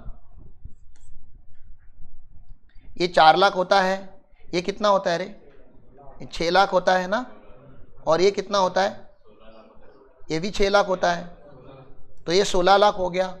16 लाख डिवाइड बाय 10 करो तो एवरेज सैलरी कितनी आ गई? समझ ला, लास्ट सैलरी कितनी थी? तो मैं क्या पूछ रहा हूं, लास्ट सैलरी बड़ी होती है कि एवरेज सैलरी बड़ी होती है? लास्ट सैलरी बड़ी होती है। समझ में आ रहा है? एवरेज आउट करोगे तो एवरेज कर दिया ना उसने कि 10 महीने में क्या हो रहा है, ओवरऑल क्या हो रहा है आपका पिक्चर, तो इसलिए उन्होंने कौन सा टर्म यूज किया? एवरेज सैलरी का। यहां तक लॉजिक क्लियर है? देखो मेरा रिस्पॉन्सिबिलिटी कहां तक है पता है आपको? लॉ पढ़ाने तक की है। मैं इतना डिटेल में क्यों बता रहा हूं? ताकि आपको लॉ याद नहीं करना पड़े और चीजों का लॉजिक समझे। और मोस्ट इंपॉर्टेंटली आप में से कुछ तुम लोग ऐसे बैठे हो जो गुरुकुल की पॉलिसी बनाने वाले हो, तो पॉलिसी बनाने के टाइम पे ये सब अक्कल हो आपको कि ऐसा सब सोचा जाता है। चलो आगे, number of years of service की थोड़ी बात करनी है। कोई एम्प्लॉई है जिसने 32 ईयर्स एंड 7 मंथ काम किया, 32 ईयर्स एंड 4 मंथ काम किया। कोई एम्प्लॉई है जिसने 32 ईयर्स एंड 8 मंथ काम किया, और कोई एम्प्लॉई है जिसने 32 ईयर्स 6 मंथ काम किया। इज इक्वल टू मुझे ईयर्स लिखने थे ना वहां पे। हाफ मंथ की सैलरी से किसे मल्टीप्लाई करना था? नंबर ऑफ ईयर्स से मल्टीप्लाई करना था। तो इक्वल टू क्या आएगा यहाँ पे? 32 years is 4 month is equal to कितना? 32 आएगा। 32 years and 6 month is equal to क्या आएगा? 32 आता है। और 32 years 8 month is equal to कितना आएगा? 32 आएगा। एग्जैक्टली। फ्रैक्शन ऑफ ईयर को इग्नोर करना है। ईयर्स बोला है ना, तो इसको मैं खाली ईयर बोलता हूं तो कंफ्यूजन हो सकता था ना, इसलिए लास्ट वाले फॉर्मूला अभी मैं क्या लिखूंगा? Number of years of service है ना, वहां पे मैं एक वर्ड ऐड कर देता हूं, completed numbers of years of service. Complete, जितने साल आपने कंप्लीट किए हैं, कंप्लीटेड को लूंगा तो फॉर्मूला कंप्लीट हो गया मेरा। अभी देखो, अब फिर से अगर मैं फॉर्मूला पूछूंगा तो can you help me writing the formula? सोचो, रट के बोल रहे हो कि लॉजिक से बोलोगे? हम क्या निकाल रहे हैं? ग्रेच्युटी एग्जम्पशन निकाल रहे हैं। क्या चाहिए हमें? हाफ मंथ की सैलरी सही है। सैलरी किसकी लेंगे? एवरेज सैलरी पर मंथ चाहिए। इनटू क्या करेंगे? Completed number of years of service चाहिए। समझ में आ रहा है आपको फैक्टर पूरा? Salary is equal to what? Basic salary plus DA in terms plus turnover commission for 10 month.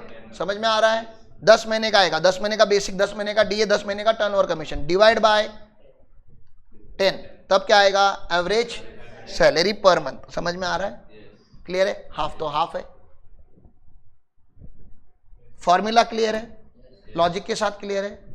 ये जो आपने किया मेरे साथ, इसको हम सेक्शन 10(10)(3) का एग्जम्पशन बोलते हैं। किसका एग्जम्पशन बोलते हैं? 10(10)(3) का एग्जम्पशन, मतलब अदर कैटेगरी का एग्जम्पशन बोलते हैं। पहले अदर का याद रखा, आम आदमी का पहले याद रखा। अब मैं आपको स्पेशल कैटेगरी पढ़ाने जा रहा हूं। पहले आम का याद होगा तो ही स्पेशल पढ़ा पाऊंगा। आम याद हो गया, चलो स्पेशल पढ़ाऊं। चलो ठीक है, कंपेयर करते हैं। अभी ये कौन सा एम्प्लॉई है? पोगा एम्प्लॉई है, ठीक है ना। और ये कौन सा एम्प्लॉई है, अदर का। ज्यादा बेनिफिट किसको देंगे, ज्यादा बेनिफिट पोगा को देंगे। याद रखेंगे इतना। चलो पहला, दूसरा और तीसरा नंबर, पहला दूसरा और तीसरा नंबर क्या निकाल रहे, एग्जम्पशन। सेकेंड नंबर बताओ क्या था, actual gratuity received, actual gratuity received. तीसरा नंबर क्या था, स्टैट्यूटरी लिमिट कितना, स्टैट्यूटरी लिमिट यहां पे भी। अब डिफरेंस समझो इसमें क्या है, इसमें तो एक्चुअल में तो कोई डिफरेंस है ही नहीं, वो तो रियल नंबर है, वो तो दोनों जगह पे सेम ही आएगा। ये जो 20 लाख है ना, वो एवरी टाइम जब when you will get retire आपको ये रिचार्ज होगा।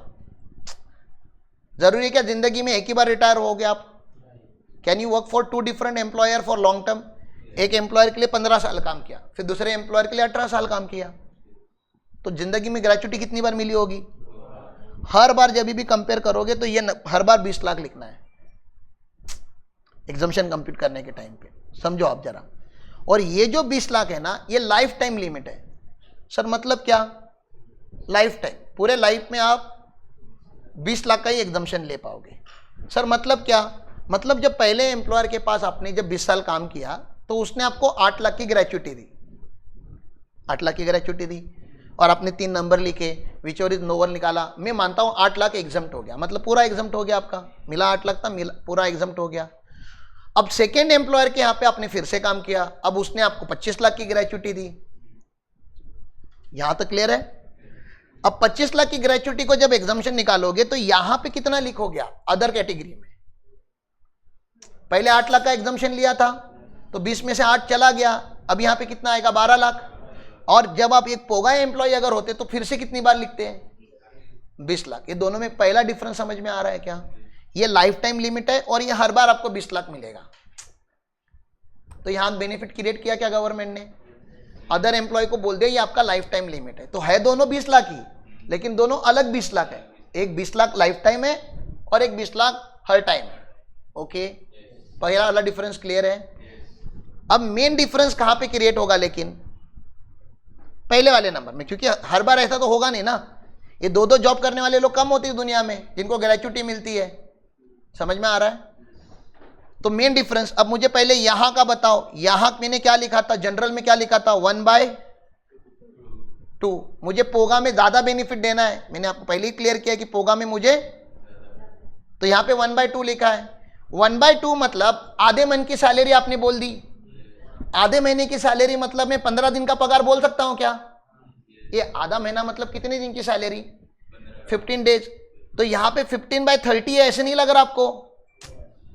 महीना ऑन एन एवरेज, हम मंथ मतलब जब भी इनकम टैक्स या लॉ में मंथ को रेफर करते तो we don't refer oh Feb में 28 होते, ऐसा नहीं हम बोलते। हम मंथ मतलब मंथ का जनरल अंडरस्टैंडिंग हम कितना लेते हैं, 30 डेज, क्योंकि जनरल क्लॉज एक्ट में लिखा है मंथ मतलब जहां पे भी मंथ का अगर आपको डेज में कन्वर्जन करना होगा तो you should consider 30 as a days, on an average 30 पकड़ना होता है। यहां तक क्लियर है? ये आगे चलूं तो ये 15/30 लिखता तभी भी यही आंसर आएगा। 1/2 लिखा है, अभी मैं कितना लिखूंगा, 15 can I like this, 1/2 is equal to 15/30। Maths right है मेरा इतना।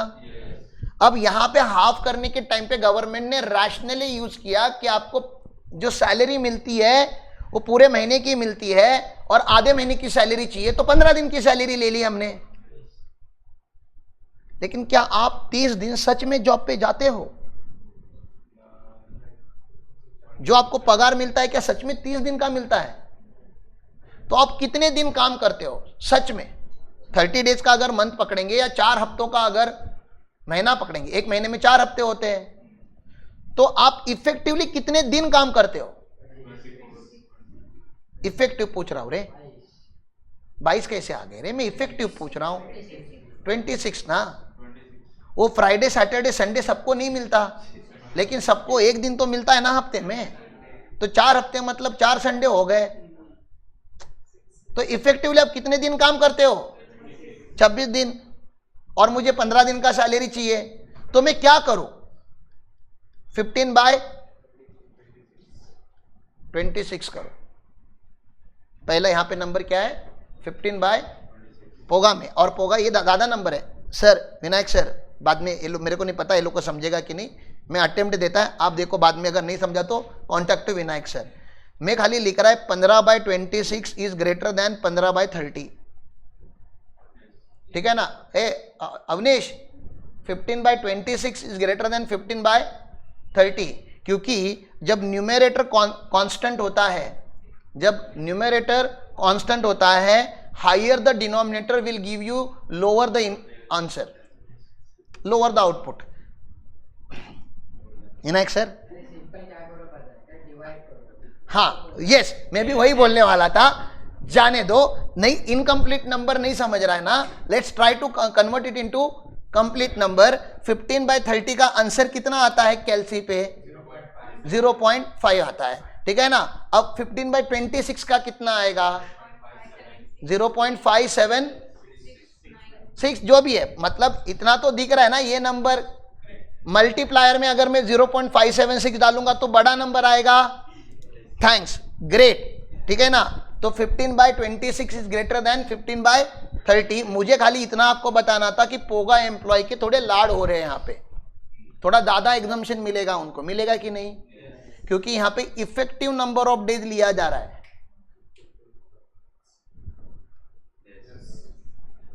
कैन आई गो है? बहुत ज्यादा डिफिकल्टी नहीं लग रही है? थैंक्स। इधर सेकेंड कैलकुलेशन में क्या यूज होगा? 1/2 को मल्टीप्लाई किससे करते थे हम? एवरेज सैलरी पर मंथ से मल्टीप्लाई करते थे। मुझे पोगा वालों को ज्यादा बेनिफिट देने का है, तो मैं कौन सी सैलरी लूं? मुझे हाईएस्ट पॉसिबल सैलरी लेनी है यहाँ पे, तो यहाँ पे क्या लूं मैं? लास्ट सैलरी लेना पड़ेगा ना, पर मंथ लिखने की जरूरत नहीं है ऑब्वियसली। लास्ट सैलरी मतलब लास्ट मंथ सैलरी, या लास्ट सैलरी पर मंथ लिखोगे तभी भी कोई प्रॉब्लम नहीं है। लास्ट सैलरी रे आपकी जिंदगी की आखिरी सैलरी रैशनली सबसे हाईएस्ट सैलरी होगी, क्योंकि सारे इंक्रीमेंट उसमें, अभी तो मैंने एवरेज करके दिखाया आपको, मेरी लास्ट सैलरी 3 लाख आएगी, वहां पे 1.6 लाख आ रहा था ना एवरेज में। यहां तक क्लियर है? पक्का? अब सैलरी का मीनिंग वो भी अलग है। सैलरी का यहां पे जो मीनिंग है जनरल कैटेगरी वाला, यहां पे क्या मीनिंग था सैलरी का? Basic salary plus DA in terms plus turnover commission, ये सैलरी का मीनिंग था। यहां सैलरी का मीनिंग है बेसिक सैलरी प्लस डीए, मतलब पहले तो क्या नहीं है? टर्नओवर कमीशन यहां पे नहीं है, क्योंकि वो सबको मिलता भी नहीं। टर्नओवर कमीशन खाली सेल्स वाले लोगों को मिलता है, तो मिलता नहीं तो यहां पे लिया नहीं। दूसरी बात याद रखो, यहां पे उन्होंने खाली क्या बोला है? डीए, मतलब क्या नहीं लिखा ब्रैकेट में? इन टर्म्स नहीं लिखा, तो कहना इसे this DA is greater than this DA, क्योंकि यहां पे खाली डीए इन टर्म्स आ रहा है, और यहां पे डीए इन टर्म्स भी है और डीए नॉट इन टर्म्स भी है। जैसे आपको पता है क्वेश्चन हमने मोहित जी का किया था, उसमें सैलरी का 100% उनको क्या मिल रहा था? डीए मिल रहा था। वो सैलरी 5-10,000 थी, तो उनको डीए भी हर महीने 10,000 मिल रहा था। फिर उन्होंने बोला था उसमें का 50% forming part of retirement benefit होता है। तो यहाँ पे जब मैं सैलरी कंसिडर करूंगा तो 10,000 की सैलरी प्लस 5,000 का डीए लूंगा, क्योंकि 50% ऑफ सैलरी था। लेकिन जब मैं यहाँ पे बोलूंगा तो 10,000 की सैलरी प्लस 10,000 का डीए लूंगा, क्योंकि यहाँ पे दोनों डीए कंसिडर किए जा रहे हैं। फर्क समझ रहा है दोनों में?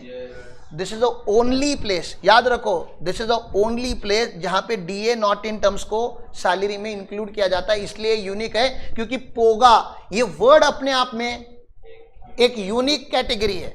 नहीं तो जनरल कैटेगरी ऐसे होती है हर बार लॉ में, गवर्नमेंट एम्प्लॉय, अदर एम्प्लॉय। आगे जो मैं पढ़ाऊंगा उसमें 2 ही कैटेगरी आएंगी, गवर्नमेंट एंड अदर। ये जो तीसरी नई कैटेगरी आई है, जिसको कौन सी कैटेगरी हम बोलते हैं? पोगा। ये स्पेशल कैटेगरी है, और स्पेशल कैटेगरी तो कुछ तो स्पेशल पॉइंट कुछ होगा, है कि नहीं है? पक्का समझ में आ रहा है? तो मैंने खाली लास्ट सैलरी जो नहीं ली, सैलरी का मीनिंग भी चेंज किया। अल्टीमेटली मैं क्या करना चाहता हूं? I wanted to give more benefit to POGA, more exemption to POGA. यहां तक क्लियर है? पहले फैक्टर में हमने ज्यादा बेनिफिट दिया कि नहीं? सेकेंड फैक्टर में ज्यादा बेनिफिट दिया। अब थर्ड फैक्टर है, क्या है थर्ड फैक्टर में? यहां पे थर्ड फैक्टर पहले क्या आता है मुझे वो बताओ।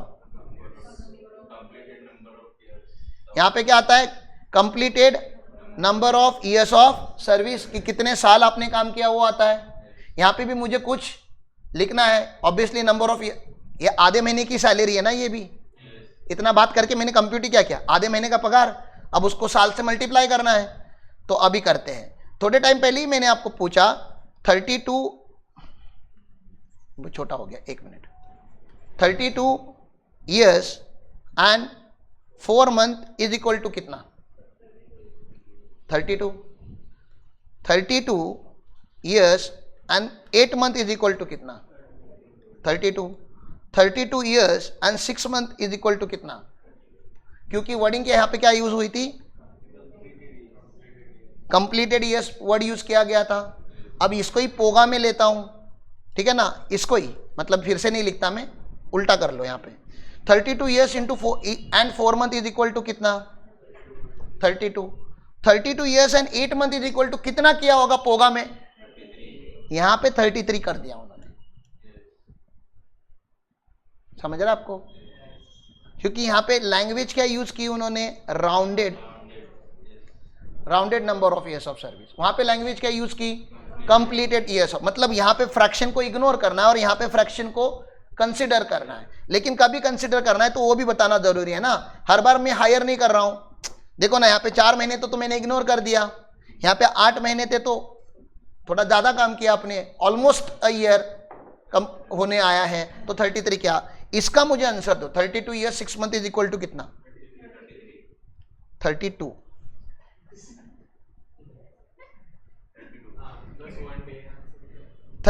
क्योंकि इन्होंने बोला है राउंडिंग तभी करना when period of employment exceeds 6 month, exceeds language use किया गया है, लॉ है ना, तो वहां पे शब्दों की इंग्लिश का भी कुछ मीनिंग होता है।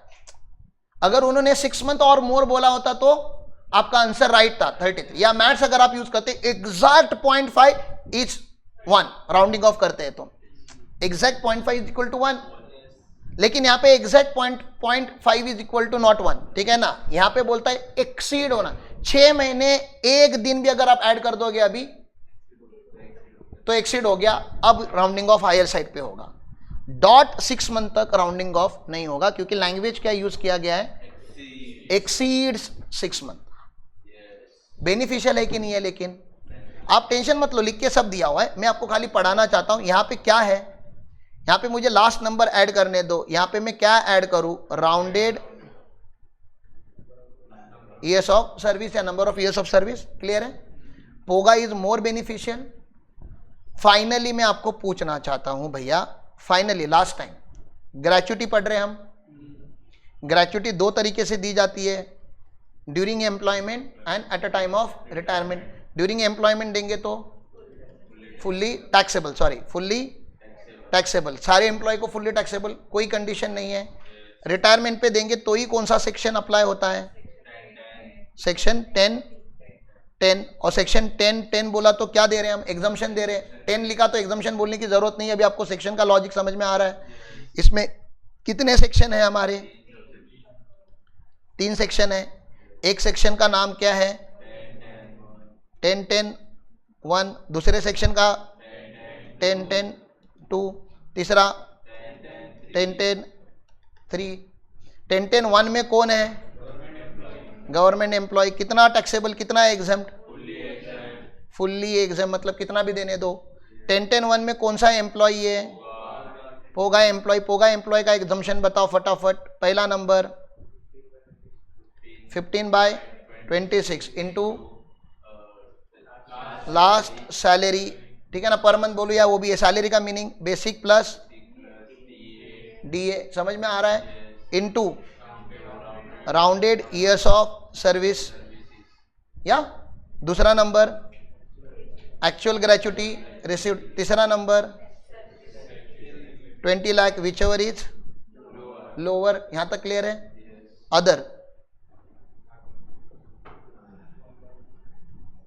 अदर बताओ, पहला number 1/2 into average salary per month, यहां पे सैलरी का meaning basic salary plus DA in terms plus turnover commission for 10 month divide by 10, समझ में आ रहा है। और यहाँ पे क्या आता है, कंप्लीटेड ईयर्स ऑफ सर्विस। यहाँ तक क्लियर है? चलो आगे। Second, actual gratuity received. Third, statutory limit, लेकिन 20 लाख स्टार मार दो यहाँ पे। स्टार मतलब क्या हो गया, हर बार वो कम होते जाएगा। इजी है, अरे सच में बहुत आसान है, डिफिकल्ट नहीं है। इसके नोट्स आप ऐसे बनाओगे, जब भी बनाओगे, अभी मत नहीं बनाओगे, जब भी आप बनाओगे, आप, मुझे पता है आपको एक टाइम दूंगा मैं नोट्स बनाने का, ठीक है। थोड़ा हमारा तैयारी बाकी रह गया है, मैं लेक्चर रोकना नहीं चाहता नोट्स की वजह से, इसलिए मैं लेक्चर ले रहा हूँ। तो allow me to continue the lecture. Notes आप आराम से बना लेना, लेकिन बनाना जरूरी है आपको। कभी ना कभी हम लोग आपकी नोटबुक चेक करेंगे और आपको पूछेंगे लिखा नहीं है तो आपको याद नहीं रहेगा, एकदम क्लियर है। If you have not written it you will never remember it, ठीक है। तो आपको कभी कभी 2 बार लिखना पड़ता है, 3 बार लिखना। मैंने कितनी बार लिखा अभी ग्रेचुटी पता है? सुबह से मैंने कब खुद कितनी बार लिखा, मुझे क्यों याद है? मैं बार बार लिखते रहता हूं, आपको क्यों याद नहीं है? आप नहीं लिखते, कभी नहीं लिखते तो किसकी याद कैसे रखोगे, ठीक है। तो gratuity is a voluntary payment. अभी कभी कभी पोगा एप्लीकेबल होगा तो मैंडेटरी भी हो जाता है, लेकिन एक वॉलंटरी पेमेंट हम बोलते हैं। कौन देता है? एम्प्लॉयर। किसे देता है? क्यों? इन अप्रिसिएशन ऑफ सर्विसेज रेंडर। मतलब समझ में आ रहा है ना, आपको अप्रिशिएट कर रहा है। ड्यूरिंग द एम्प्लॉयमेंट दिया रहेगा तो fully taxable. At a time of retirement दिया होगा तो एग्जाम। कौन से सेक्शन में? 1010, 1010(1), 1010(2), 1010(3). 1010(1) में government employee fully exempt. POGA 1972 employee 1010(2) 3, 15/26 last month salary into rounded number of years of service, actual gratuity received, statutory limit 20 lakh, whichever is lower. यहाँ पे 1/2 average salary per month into completed number of years of service, actual gratuity received, whichever is, और 20 लाख whichever is lower. POGA employee note क्या है? Basic plus DA, पूरा DA लिया गया है, डीए इन टर्म्स और डीए नॉट इन टर्म्स दोनों है यहाँ पे, समझ में आ रहा है क्या। और राउंडेड ईयर्स ऑफ सर्विस मतलब फ्रैक्शन को एक्सीड 6 मंथ होने के बाद ही कंसिडर करना है। और वहां पे एक एग्जांपल दिया हुआ है, आपको दिख रहा है, okay.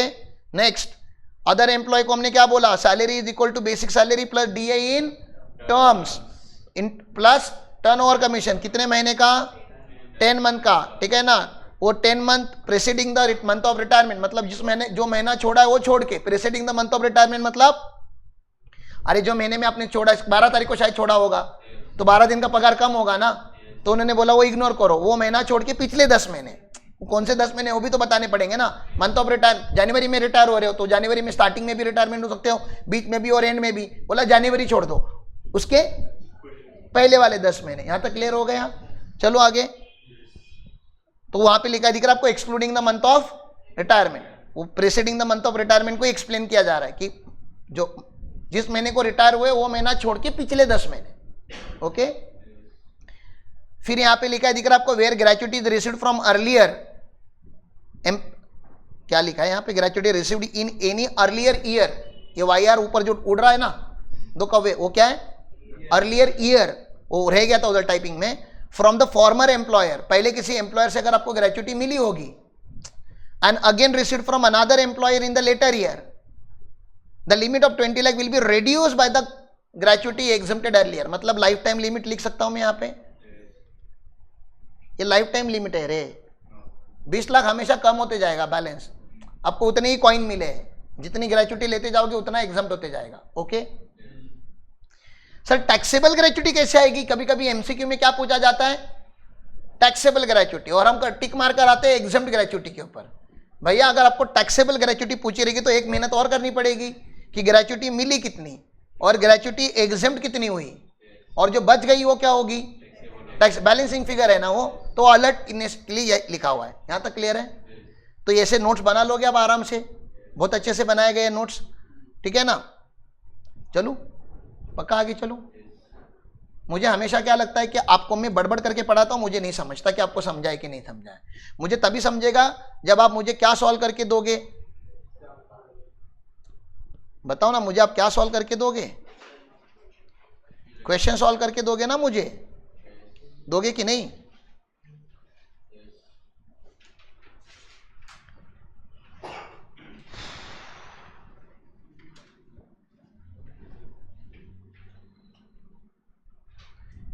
Mister Ravi retired on 15 जून 2023। देखो 15 जून को रिटायर हो गए, 23 को 24 पढ़ लो आप, अगले फाइनेंशियल ईयर के लिए पढ़ रहे हो तो। After completion of 26 year and 8 month, ओहो 26 साल और 8 महीना, पोगा में कितना लोगे 27, और अदर में कितना लोगे 26। समझ में आ रहा है आपको? देखो मैच्योर्ड हो गए कितने तुम, कितने महान हो तुम। रिसीव्ड ग्रेचुइटी 15 लाख, अच्छा नंबर मिला है कि नहीं, खुश होगा कि नहीं? 15 लाख मिल गया यार डेट ऑफ रिटायरमेंट पे, मजे आ गए इसको। अब लॉजिक दिया जा रहा है, at the time of retirement his salary was 50,000 per month, dearness allowance 10,000 per month, ये पूरा डीए हो गया, लेकिन उसमें का 60% वाज फॉर्मिंग पार्ट ऑफ। तो तुमको समझ रहा है ना, जब तुम लोग अदर वाला कैलकुलेट करोगे तो खाली 60% वाला पार्ट लोगे, और पोगा वाला करेंगे तब तो पूरा 10,000 ले लेंगे। ये बात समझ में आ रही है? ये खाली डिवीजन है और कुछ नहीं। ये रिटायरमेंट बेनिफिट कंप्यूट करने के लिए और डीए को डिवाइड किया जाता है 2 टुकड़ों में। कमीशन कितना दे रहे हैं, तो ये क्या हो गया, टर्नओवर कमीशन है कि नहीं, परसेंटेज में दे दिया। ऐसा जब कमीशन आता है तो टर्नओवर कमीशन बोलते हैं। टर्नओवर कमीशन का पोगा में कुछ रोल है क्या? नहीं, पोगा में तो था ही नहीं। वो किधर है उसका रोल? अदर्स में है, क्योंकि वहां पे टर्नओवर कमीशन लेना था। लेकिन आप देख सकते हैं टर्नओवर कमीशन आपको 12 महीने का दिया है, और 12 महीने में आपने 1 करोड़ 20 लाख का टर्नओवर किया गया था। पहले आपको कमीशन कितना मिला होगा? 1%। 1 करोड़ 20 लाख का 1% कितना होता है? मैं क्या बोलता हूं, नहीं जमता ना तो देखो कैलसी पे करो। वैसे तो 1% करने के टाइम पे 2 जीरो कम किए जाते हैं, लेकिन फिर भी आप मत करो, आप मुझे बताओ ना कंप्यूट करके 1 लाख। हाँ, तो मन से नहीं बताने का। देखो जब अपने को पता है कि अपनी बुद्धि लिमिटेड है तो कैलसी यूज करने का अलाउड है ना, कैलसी यूज करना। वैसे तो दोनों अलाउड है, ब्रेन यूज करना और कैलसी यूज करना, लेकिन you people don't use brain, क्योंकि खत्म हो जाएगा। जो चीज कम होती है उसको यूज नहीं करते, ठीक है ना। तो कैलसी यूज करो क्योंकि उसका सेल रिचार्ज हो जाएगा। तो ये मुझे बताओ 1,20,000 जो है ये कितने महीने का कमीशन है? पूरे साल का है। और मुझे कितने पीरियड का चाहिए? अरे मुझे 10 मंथ का चाहिए ना, भूल गए क्या? अरे मुझे 10 मंथ का चाहिए ना।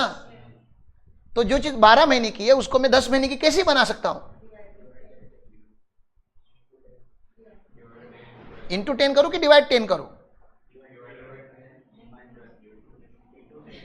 विनायक सर आप समझ रहे हो ना मैं क्या पूछ रहा हूं? ये 12 महीने का टर्नओवर कमीशन है 1,20,000।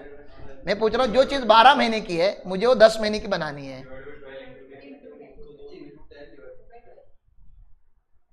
क्या करना चाहिए? डिवाइड करना चाहिए। 10 साल जो आता है उसमें लेस करना पड़ेगा, 1 लाख आएगा। देखा, पाइथागोरस प्रो देख रहे हो आप? आंसर बरोबर लाया, लेकिन उसने बोला क्या मुझे नहीं समझा। कितने से? और फिर मल्टीप्लाई कितने से करना पड़ेगा? अरे जो 12 महीने का है उसको 12 से ही तो डिवाइड करोगे।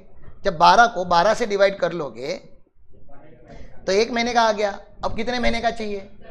तो क्या करेंगे? बस इतना मैथ्स आना चाहिए। नहीं आता तो प्लीज अवनीश का बुक ले लो, ठीक है ना। उसका जो होमवर्क है मैं राहुल सर को बोलता हूँ आज लेक्चर लेने के लिए आपका, ठीक है ना, कि मल्टीप्लाई और डिवीजन पढ़ाओ। मैं इनकम टैक्स पढ़ाऊँ कि तुमको मैथ्स पढ़ाऊँ? थैंक यू, ठीक है ना। मैथ्स मेरा भी वीक है तो मुझसे मत सीखो। राहुल सर है, विनायक सर है, आप देखो हमारे पास साइंस वाले लोग भी है। बोनस किधर रोल था क्या पूरे ग्रेचुइटी में? नहीं था, तो ये क्यों दिया है? ऐसे दिया है कंफ्यूज करने के लिए कि देखते आप लेते हो क्या। कुछ कुछ बच्चे, कुछ तेजस्वी बच्चे लेके आ जाते हैं कि दिया है तो लेना तो पड़ेगा ही मुझे। फिर उनको एक अटेम्प्ट लगती है कि नहीं लेना था बताने के लिए। अब उन्होंने क्या पूछा है देखो ना यहाँ पे, और बच्चे क्या निकाल के आते पता है एग्जाम में? क्योंकि हमने याद क्या रखा है, इसलिए मैंने एक नोट ऐड किया था उधर कि टैक्सेबल पूछा तो एक स्टेप और प्लीज, एक स्टेप प्लीज, और रिसीव्ड में से एग्जम्प्टेड माइनस कर दो, जो नेट आएगा वो क्या है? Cool, can we do that? 3 case में। पहला बोला है he is a private sector employee covered by POGA. दूसरा बोला है he is a private sector employee not covered by POGA. और तीसरा बोला इज अ गवर्नमेंट एम्प्लॉय। मुझे तुम सेक्शन बता दो, यहाँ पे कौन सा सेक्शन लगता है? 10 10 2 लगता है। यहाँ पे कौन सा लगेगा? और लास्ट वाले में कौन सा लगेगा? तो जरूरी नहीं कि हमने जिस सीक्वेंस में याद किया है उसी सीक्वेंस में क्वेश्चन पूछेगा। क्वेश्चन तो शफल करके पूछेगा ना आपको। आपको याद रखना है कौन सा किधर अप्लाई करना है। क्लियर है? चालू करें, देखते हैं। हाँ,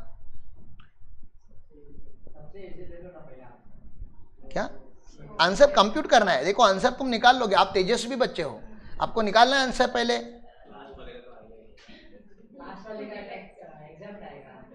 मैं आंसर पूछ रहा है लास्ट वाले का। हाँ, 0 आंसर है। कुछ लोग 15 लाख बोलते हैं। 15 लाख मिला था ना, तो कोई पूछता है लास्ट वाले का आंसर बताओ, तो क्या बोलते हैं? 15 लाख। गलत आंसर है वो। बताओ क्यों? निकाल क्या रहे हैं? टैक्सेबल। आपने बताया क्या? एग्जाम। तो जो आसान है उधर भी हम गलती करके आते हैं। अब ये दोनों का बताओ आप मुझे, टैक्सेबल कितना आ रहा है? रफ में बता दो, तब तक मैं एक्सेल ओपन करता हूं कि क्वेश्चन चाहिए आपको। आता है ना, क्यों नहीं आ सकता? क्या है? टैक्सेबल है? किसका? पोगा का? ठीक है। और बाकी कोई अगर दिमाग लगा सकता है तो? ऐसा होना तो नहीं चाहिए था, ऐसा नहीं होना चाहिए था, इतना वियर्ड आंसर नहीं आना चाहिए था। तो वही तो नहीं नहीं आ सकता है, लेकिन इन नंबर्स को देख के मेरे नजर को जो समझ रहा है, मेरे पास तो कैलसी है नहीं, वो गलत लग रहा है। जरा दिमाग लगा। और सागर मस्त एक्टिंग कर रहा है मल्टीप्लाई करने की, इतना क्या दफा दफ मल्टीप्लाई कर रहा है, समझ रहा है क्या वो?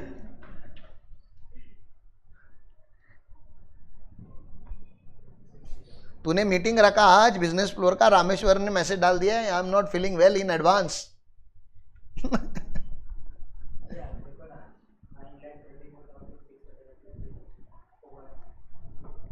मैं क्या बोलता है, मैं कंप्यूट करूं आपके साथ? मैं क्या बोलता हूँ, टाइम पास करने से अच्छा, क्योंकि 9-12 हो गए, मुझे साइट चालू करनी है आज। साइट पे मेरा रोल ज़्यादा है। कल हमारा स्लैब का काम होगा, तो आज मुझे वहाँ जाना पड़ेगा। सर मुझे ये सब हटाना पड़ेगा अभी यहाँ से।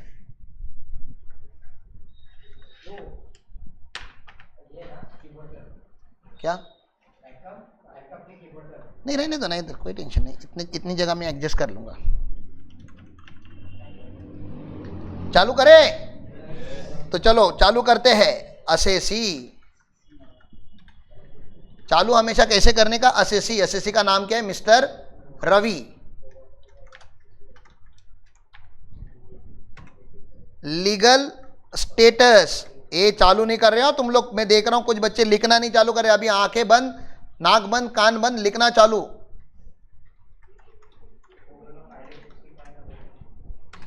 अभी करते हैं ना भाई, अभी अभी लिखना चालू कर अभी मेरे से। अभी अभी सॉल्व मत कर, अभी ब्रेन मत यूज कर।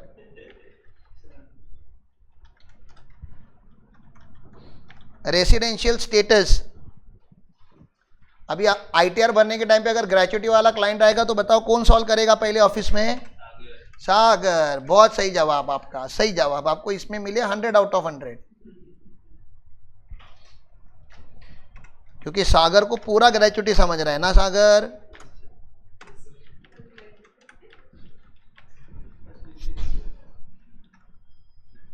क्या निकालना है? कंप्यूटेशन ऑफ एग्जाम ग्रेचुइटी की टैक्सेबल ग्रेचुइटी?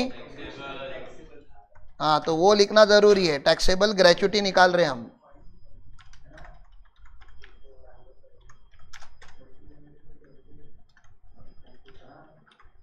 ये कॉलम में हम लिखते हैं पर्टिकुलर। अब वो आप जो सीक्वेंस बना के दोगे, इसलिए मैं सीक्वेंस नहीं लिख रहा हूं, लेकिन शायद 4 है।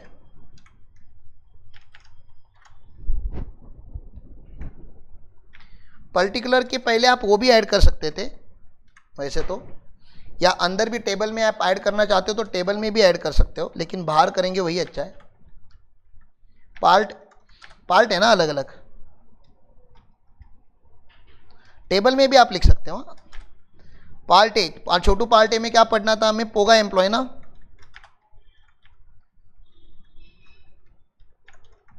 कौन सा एम्प्लॉय वो याद रखना पड़ेगा ना, पोगा एम्प्लॉय है कि नहीं है। यहां तक पहुंच गए क्या? चलो ठीक है, कहां से चालू करेंगे? ग्रेच्युटी रिसीव्ड से चालू करेंगे।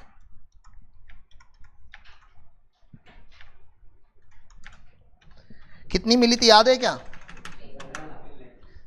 15 लाख ग्रेच्युटी मिली थी।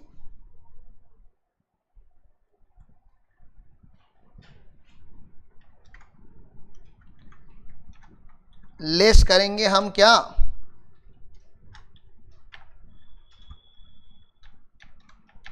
एग्जम्पशन अंडर सेक्शन, जल्दी बताइए। 10 पोगा है तो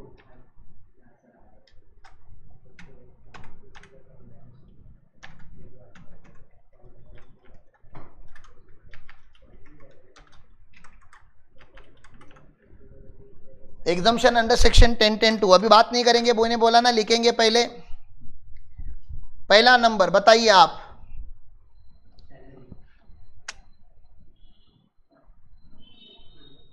fifteen by 26 into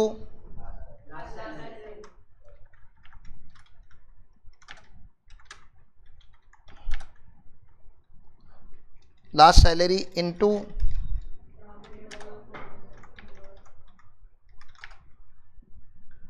rounded years of service. Number भी डाल सकते हो, rounded number of years of service.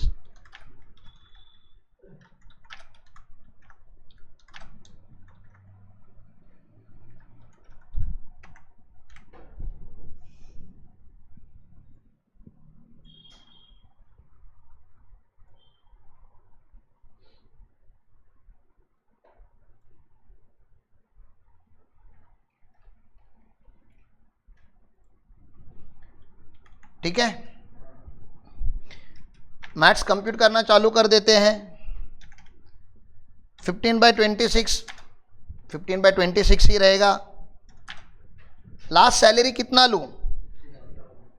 देखो 50,000 तो मिल ही रहा था उसको, प्लस 10,000 का डीए पूरा लेना पड़ेगा, क्योंकि यहाँ पे डीए पूरा लिया जाता है।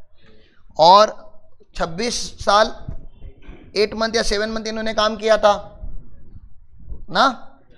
देखो ना, 26 ईयर 8 मंथ, तो यहाँ पे कितना आएगा? 27। तो मैंने डेटा पुट किया, मुझे पहला नंबर बता देंगे तो अच्छा हो जाएगा। कितना?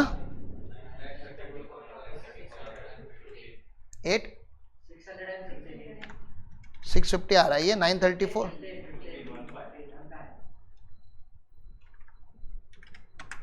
ये आ रहा है। कितना है? छोड़ दो, 934 615। चलो ठीक है। सेकेंड नंबर, एक प्रेजेंटेशन लाइन छोड़ के।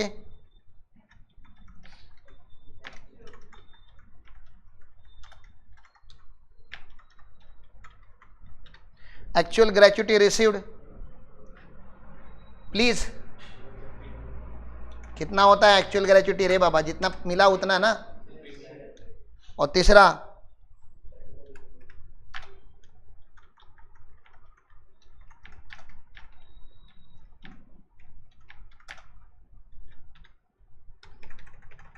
कुछ इंफॉर्मेशन नहीं तो वी विल अज्यूम कि इसको पूरा 20 लाख मिलेगा। इन तीनों में का which ever is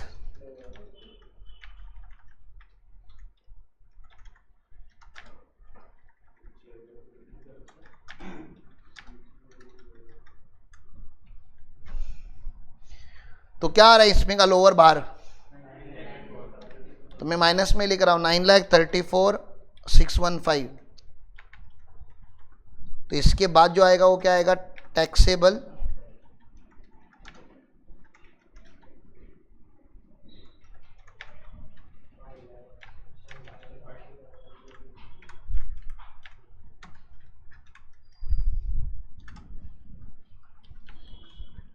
taxable gratuity आया।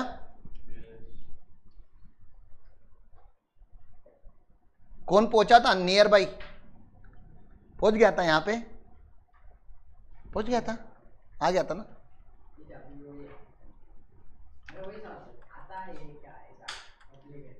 आता है ऐसा कुछ नहीं। चलूं? बहुत ज्यादा डिफिकल्ट नहीं था, प्लीज इतना मुझे कॉन्फिडेंस दो। इजी है ना? हाँ। अब मेरे पास एक एडवांटेज है जो आप लोगों के पास नहीं है। आपको मेहनत करनी पड़ती है, इसलिए सीए बन जाओ जल्दी, तो आपको मेहनत कम करनी पड़ेगी। आपको भगवान एक्सेल देगा, पार्ट बी अदर एम्प्लॉय।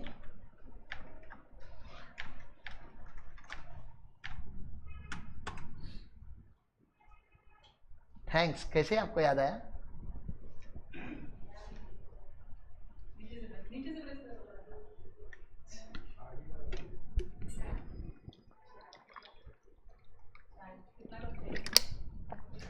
ये क्वेश्चन खत्म होने के बाद जाएंगे ऊपर बनाने बोल दो, हम लोग ऊपर ही आएंगे। क्वेश्चन एंड होने आ ही गया है।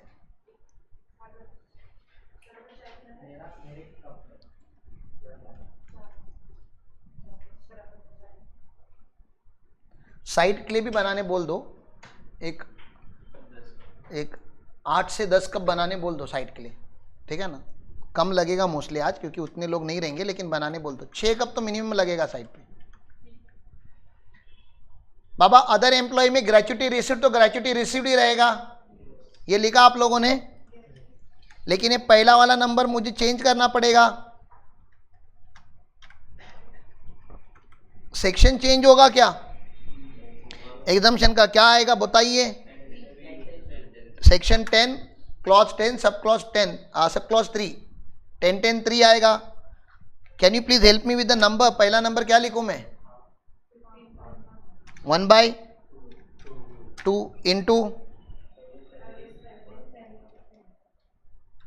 Into average salary per month into.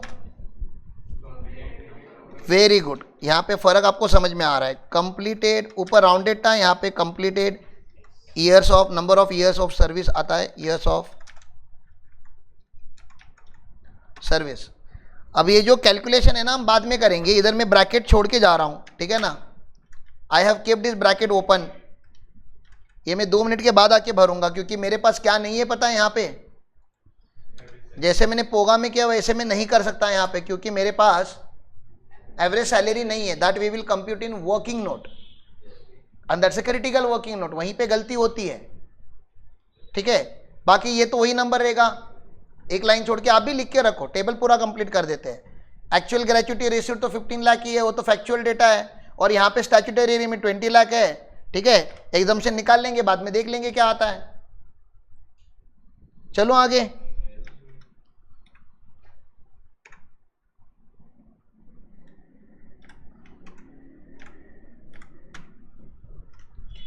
Table बना के रखो। अब मैं आपको 2 मिनट के लिए क्वेश्चन फिर से दिखाने वाला हूं। आप मुझे प्लीज कैलकुलेटर पे या वर्किंग नोट में किधर तो रफ में please give me average salary per month, question पढ़ के। यहाँ पे मिस्टेक क्या होती है आपको नहीं करनी, क्योंकि मैंने ऑलरेडी डिस्कस कर चुका हूं। मुझे 10 महीने का सिंपल, मैं क्या मांग रहा हूं आपसे? 10 महीने की एवरेज सैलरी मांग रहा हूं। मैं क्या मांग रहा हूं समझ में आ रहा है आपको? क्वेश्चन देखो और मुझे वो नंबर निकाल के दो।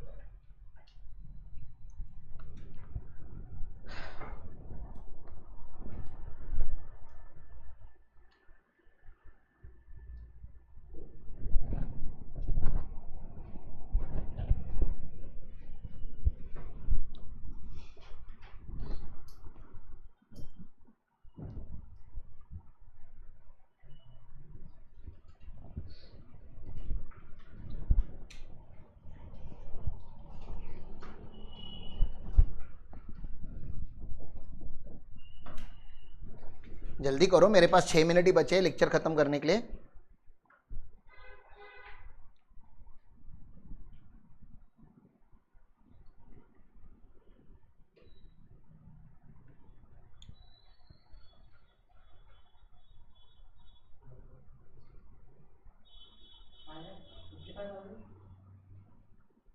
नहीं, मुझे सैलरी चाहिए, एवरेज सैलरी। इतना कैसे आएगा राजा?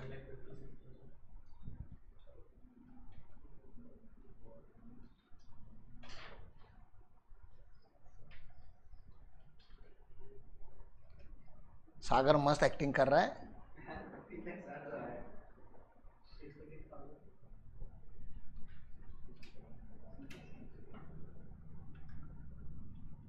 नहीं अभी तक नहीं, बहुत डिफिकल्ट चीज नहीं मांगी मैंने आपसे। 10 महीने की एवरेज सैलरी मांगी है। 10 महीने का एवरेज निकालने के लिए पहले 10 महीने का टोटल सैलरी निकालना पड़ेगा और उसको मल्टीप्लाई कितने से करना पड़ेगा। मैं बताऊं कैसे आ रहा है। देखो पहले अपने को क्या चाहिए ना वो लिखने का। चलो अभी लिखो मेरे साथ। अभी तुम लोगों को समझा मिस्टेक कहां पे होती है। I was just trying to show you कि लॉ डिफिकल्ट नहीं है मेरा, लॉ बहुत आसान है। तुम लोग तेजस्वी लोग हो, तुम कुछ नया करते हो जो मैंने बोला ही नहीं है। तुम अपना ही कुछ लेकर आते हो नया मार्केट में, ठीक है ना। ठीक है ना। अब बताओ सैलरी क्या चाहिए मुझे। क्या चाहिए पहले एवरेज, मुझे चाहिए एवरेज सैलरी पर मंथ चाहिए। तो मैं मुझे क्या चाहिए पहले मैं वो लिख लेता हूं। इज इक्वल टू मुझे क्या करना पड़ेगा, सैलरी फॉर 10 मंथ करना पड़ेगा, डिवाइड बाय 10 करूंगा तो आंसर आ जाएगा। ये जो भी आंसर आएगा मैं यहां लिखूंगा। लेकिन मुझे क्या करना है समझ में आया। मुझे क्या चाहिए अभी, सैलरी मतलब क्या बताओ ना। Salary is equal to what, basic salary. मैं भी शॉर्टकट में लिख रहा हूं, DA in terms plus turnover commission for 10 month चाहिए। मुझे ये वाला इक्वेशन पहले सॉल्व करो। मुझे बताओ कि भैया ये क्या क्या लूँ इसके अंदर में। किधर गया मेरा बॉक्स, इधर आ गया। हाँ मुझे सैलरी लेनी है। एक महीने की सैलरी कितनी है 50,000। इंटू कितना करूं, इंटू 10 मंथ करना पड़ेगा। तो ये आ गई 10 महीने की बेसिक सैलरी, समझ रहा है। प्लस प्लस क्या करना पड़ेगा, ब्रैकेट ओपन करना पड़ेगा ना मुझे। मैंने ब्रैकेट ओपन किया। डीए कितना था मेरा देखो ना यहाँ पे 10,000 है। 60% forming part of retirement benefit है।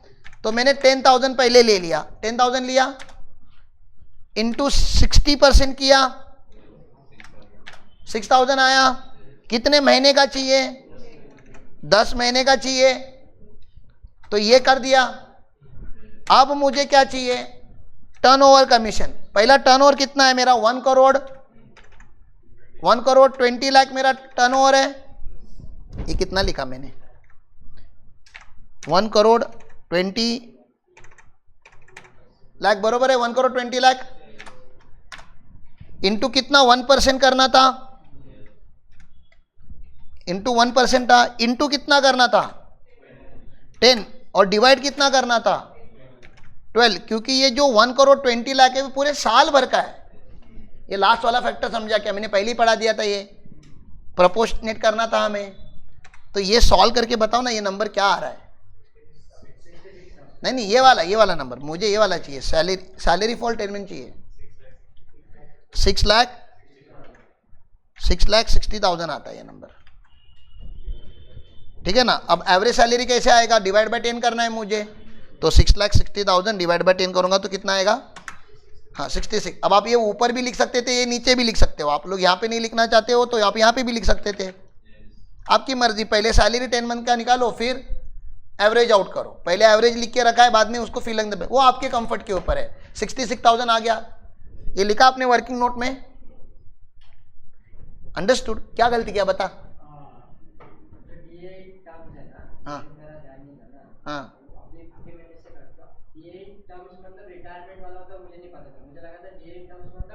पहले वाला जो बीच में मिल गया है, हाँ वो मैं उसको अज्यूम करके चला। तो मैंने यहाँ पे 6,000 की जगह पे मैंने 4,000 कंसीडर किया। हाँ मेरा आंसर 64,000 आ रहा था। समझ में आ रहा, तो इसके लिए 2,000 का डिफरेंस आ रहा था। चलेगा। देखा तेजस्वी लोग हैं, मैंने ऐसा कब पढ़ाया नहीं था। आपका सागर क्या मल्टीप्लाई कर रहे थे आप। सागर बोल रहा है मेरे को कीबोर्ड दो, कैल्सी क्यों दिया तुम लोगों ने। टर्नओवर कमीशन नहीं लिया था, क्यों नहीं लिया, लेना था, बताया था ना।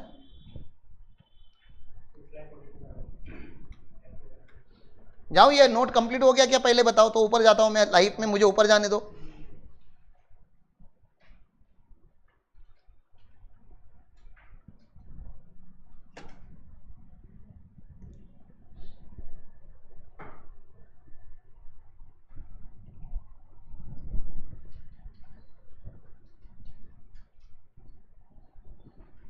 बाबा जाने दो ऊपर प्लीज।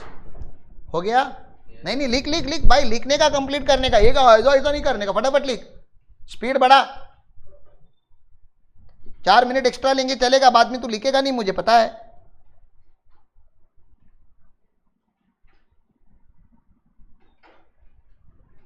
और मैं सोच रहा हूँ रोज लाइव लेक्चर लेने का, आप मुझे प्लीज लाइव का सेटअप लगा के दो अभी। कल से लाइव का सेटअप लगा के दो। ये नालायक बच्चे लेट आते हैं रोज और आंसर भी नहीं देते निकाल के। आ गया? बाबा लिखकर हो गया क्या? जाओ ना ऊपर, फिर तुम लोग लिख ही रहे हो और यस भी बोल रहे हो, मुझे वो नहीं समझ रहे, फिर तुम क्या लिख रहे हो फिर?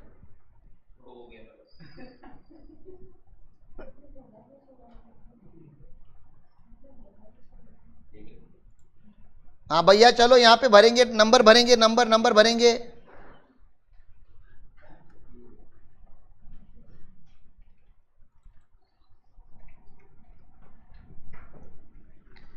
One by two will remain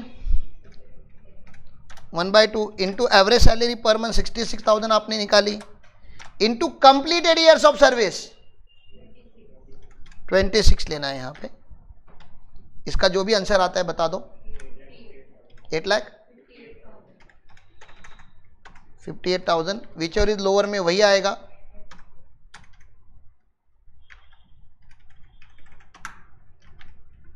और टैक्सेबल ग्रेच्युटी में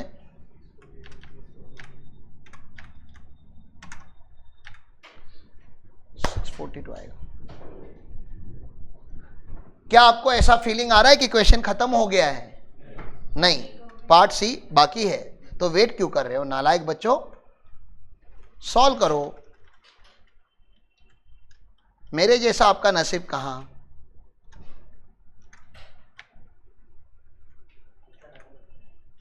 आंसर आ गया वो इंपॉर्टेंट नहीं, प्रेजेंट करके हो गया क्या?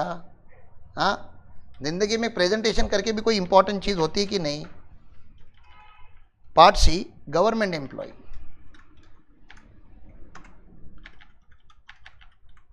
और विनायक सर इन बच्चों का अगले हफ्ते पेपर रखेंगे हम, और पेपर आप नहीं बनाओगे, और आप बनाओगे तभी भी आप इनको नहीं बताओगे कि क्या है पेपर में। गवर्नमेंट एम्प्लॉय बोलेंगे तो 10-10-1, और 10-10-1 अगर बोलेंगे तो फुल्ली एग्जम्प्ट, इतना ही लिखना चाहिए।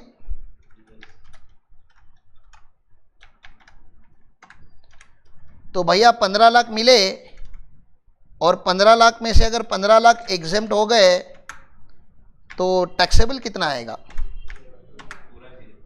पूरा जीरो आएगा। Alright, so that's a gratuity from my side. Thank you, नमस्कार।